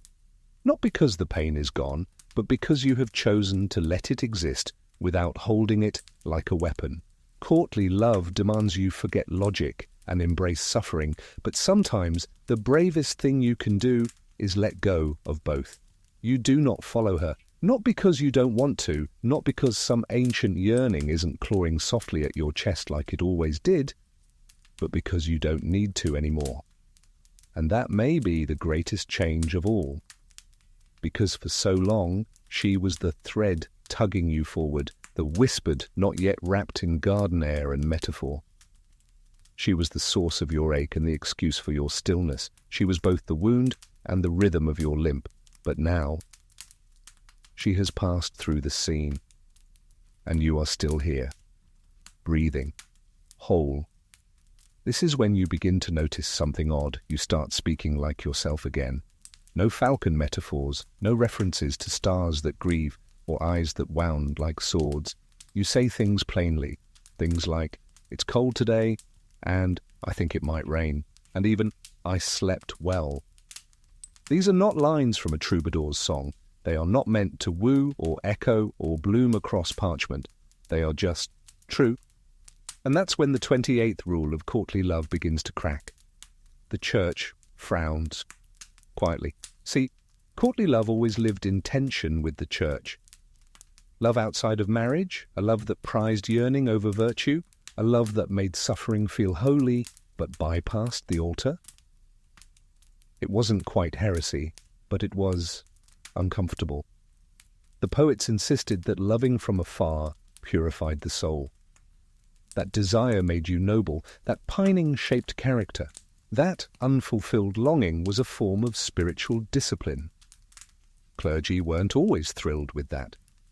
They preferred their devotions directed upward, not toward Lady Isabeau and her tastefully embroidered gloves. And now, standing in the garden you once called your sanctuary of pain, you begin to understand why.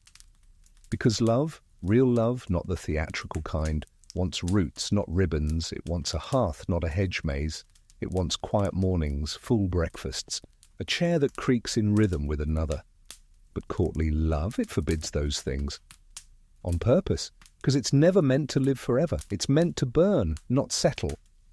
And you are tired of burning, so you go to the chapel, not because you're repentant, but because you want silence without metaphor. You sit in the back, you don't kneel, you don't pray, you just listen. The stone walls don't ask anything of you. They don't flirt, they don't test, they don't challenge you to suffer better or write more beautifully. They just hold space. And in that space, something unpoetic and utterly human begins to stretch its arms. Not a new passion, not a new wound, just peace. You leave a while later. You don't remember how long you sat. Outside, the wind is rising. Autumn, it seems, has finally arrived with certainty. And with it, the understanding that not every love must be legendary. Some loves are meant to fade, not because they failed, but because they taught you everything they could. And now you're ready to love without asking permission, without scripts, without suffering, without a glove. Just love, as it is, where it is, whoever it finds you as next. The ivy on the garden wall is changing now. It creeps in rust-red spirals instead of deep green coils. The edges have browned. A few leaves lie scattered across the stone path, each one curled as if bracing against the idea of letting go. You walk past them with the quiet reverence of someone who's finally learned not to pick things up just because they've been dropped. The garden no longer hurts, which is strange because for the longest time every bench was a memory, every breeze a ghost, every shadow a version of her shoulder just out of reach. And now it's just a garden, still lovely, still peaceful, but no longer a battlefield of metaphors. You take your usual walk, no notes, no symbols, no riddles tied in silk, just you, your breath, and the sound of autumn stepping softly on last season's dreams. And then you hear it. Two young voices, new, untrained. A boy and a girl, maybe 16, laughing too loudly, pausing too long near the fountain. He's dropped a handkerchief on purpose. She's picked it up, without smiling. You stop walking. You recognize the scene immediately, not just the gestures, but the hesitation, the space between their words, the way they've both read the same old book of rules and now can't decide if they're in a game or a story that might ruin them. And this moment right here is when you finally encounter the 29th rule of courtly love. It's all just a game. Or is it? The truth is, no one knows. Not the lovers, not the poets, not the historians, not even the participants who lived and died by the code of glances, ribbons, and noble heartache. Was it sincere, or was it all performance?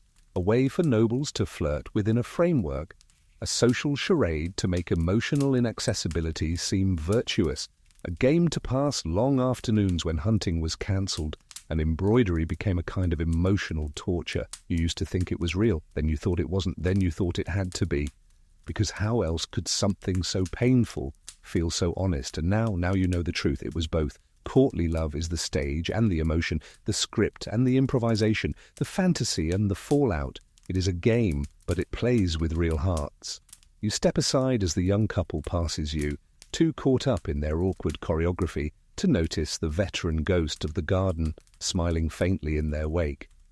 You want to say something, to warn them, to encourage them, to tell them about the glove and the rose, and the time the bench felt like a confessional booth carved by moonlight. But you don't, because they need to play it for themselves. They need to lose sleep, to write terrible poetry, to whisper metaphors into the bark of pear trees, to believe for one season that longing makes them holy. You did, and it made you real. And now you can finally walk through the garden without waiting for anyone to walk beside you, because you're no longer a player in the game. You are its archive, its echo, its end, and somehow that is more romantic than anything you ever wrote in ink. There's a new gardener now, young, earnest, terrible at pruning. You watch him fumble with the shears near the rosebush, the same one that once held a ribbon you weren't supposed to see, let alone touch. He cuts too close to the base, winces. "Sorry," he mumbles, as if the plant might scold him. You smile, not because it's funny, though it is, but because it reminds you of yourself. Years ago, heart in your throat, every leaf a possible message, every bee a possible omen, every breeze her. And now the rosebush is just a rosebush, and you are just a man who knows when to step back and let others misunderstand beauty for a little while. This is what leads you gently to the final code, the 30th rule of courtly love. It only matters because it ends, the great paradox of the system. That which cannot be fulfilled becomes sacred. That which must be abandoned becomes eternal. You walk the perimeter of the garden one last time before winter settles in. It's empty, not silent, but empty of her, of them, of you as you once were. You pause beside the fountain, the one where she almost turned back, remember? The one where you almost spoke the truth. Instead, you said something about the weather, and she nodded like you'd confessed a secret anyway, and maybe you had. That's the part that lingers. Not the missed kiss, not the unsent letter, but the fact that it never needed to happen to matter. The beauty of courtly love, the madness of it, is that the not having is the whole point. Historians argue whether this was empowering or imprisoning, whether it allowed emotion to flourish or kept real connection at bay, whether the lovers were participants or victims. You know the answer is yes. To all of it. because you lived the story that never let itself be written. And here you are, still breathing, still whole, still you, not because love completed you, but because it changed you, because every withheld touch, every unfinished poem, every breath held between glances carved space inside you that would not have existed otherwise. You are larger now, more spacious, not empty, echoing, and that's where the love lives, in the echo, in the ache that doesn't ache anymore, just hums, softly, occasionally, like a rose blooming in winter when no one's watching. And as you turn to leave the garden, not dramatically, just finally, you don't look back, because you don't need to. Everything that mattered is already inside you, safe, unfinished, perfect. The frost arrives quietly. It doesn't announce itself with fanfare or trumpet blasts, but with the subtle silvering of the hedgerows and the soft crispness beneath your boots. The fountain no longer trickles. It's still now, frozen mid-song, and the last leaves, too stubborn to fall during autumn, finally surrender and drift down like closing sighs. You walk the garden one final time. Not for nostalgia, not even for memory, just ceremony, or because you've come to understand that closure doesn't happen in grand declarations. It happens in small, repeated goodbyes. So you nod to the pear tree, run your fingers across the ivy-slick wall, pause by the bench where your heart once learned its limits. You sit, and the stone feels colder than you remember, but not cruel, just honest. The kind of cold that says, yes, things change, and then the wind picks up, just a breeze, but familiar, and in it, no message, no secret code, no invitation to ache, only wind. And that, somehow, is the kindest ending of all. You rise, stretch, smile slightly. You are not who you were when this began. You don't write sonnets in the dark anymore. You don't carve metaphors into silence. You no longer mistake longing for virtue or distance for devotion. You just live now. And love? Love will come again, maybe. But not like that. Not in gardens. Not with gloves and riddles and aching benches. Not with rules that bind your lips while setting your heart on fire. No, next time love will speak plainly, and you'll answer just as plainly because you've lived the code, you've followed the rules, and now you know how to break them with grace, with gentleness, with no glove at all. So now, as the garden fades behind you and the sky shifts from the blue of breath to the violet of memory, you slow your steps. There's no hurry anymore. Not for the next line of poetry, not for the next hidden symbol, not even for the next heartbeat. Everything is still. And in that stillness you begin to notice the world softening. The edges of the hedgerows blur in the evening mist. The frost glitters gently on the path, like quiet starlight beneath your feet. Even the wind has quieted, as if it too has run out of things to whisper. You breathe. Not because you must, but because it feels good. And for the first time in a long time, there's nothing pressing against the inside of your chest. No ache disguised as meaning. No yearning disguised as duty. Only air. Only space. Only peace. You walk slower now. Your thoughts lengthen, like shadows at dusk. And in this long exhale of the story, there's nothing more you need to say. Nothing more you need to feel. The love that once pulsed through your ribs like a second heartbeat has folded itself gently into silence. It isn't gone. It's just resting, like you. So close your eyes now. Let your body settle. Let your mind wander into quiet places where no gloves fall and no hearts break. Only gardens grow, undisturbed, untouched, and softly dreaming. You're safe. You're home. You can sleep now.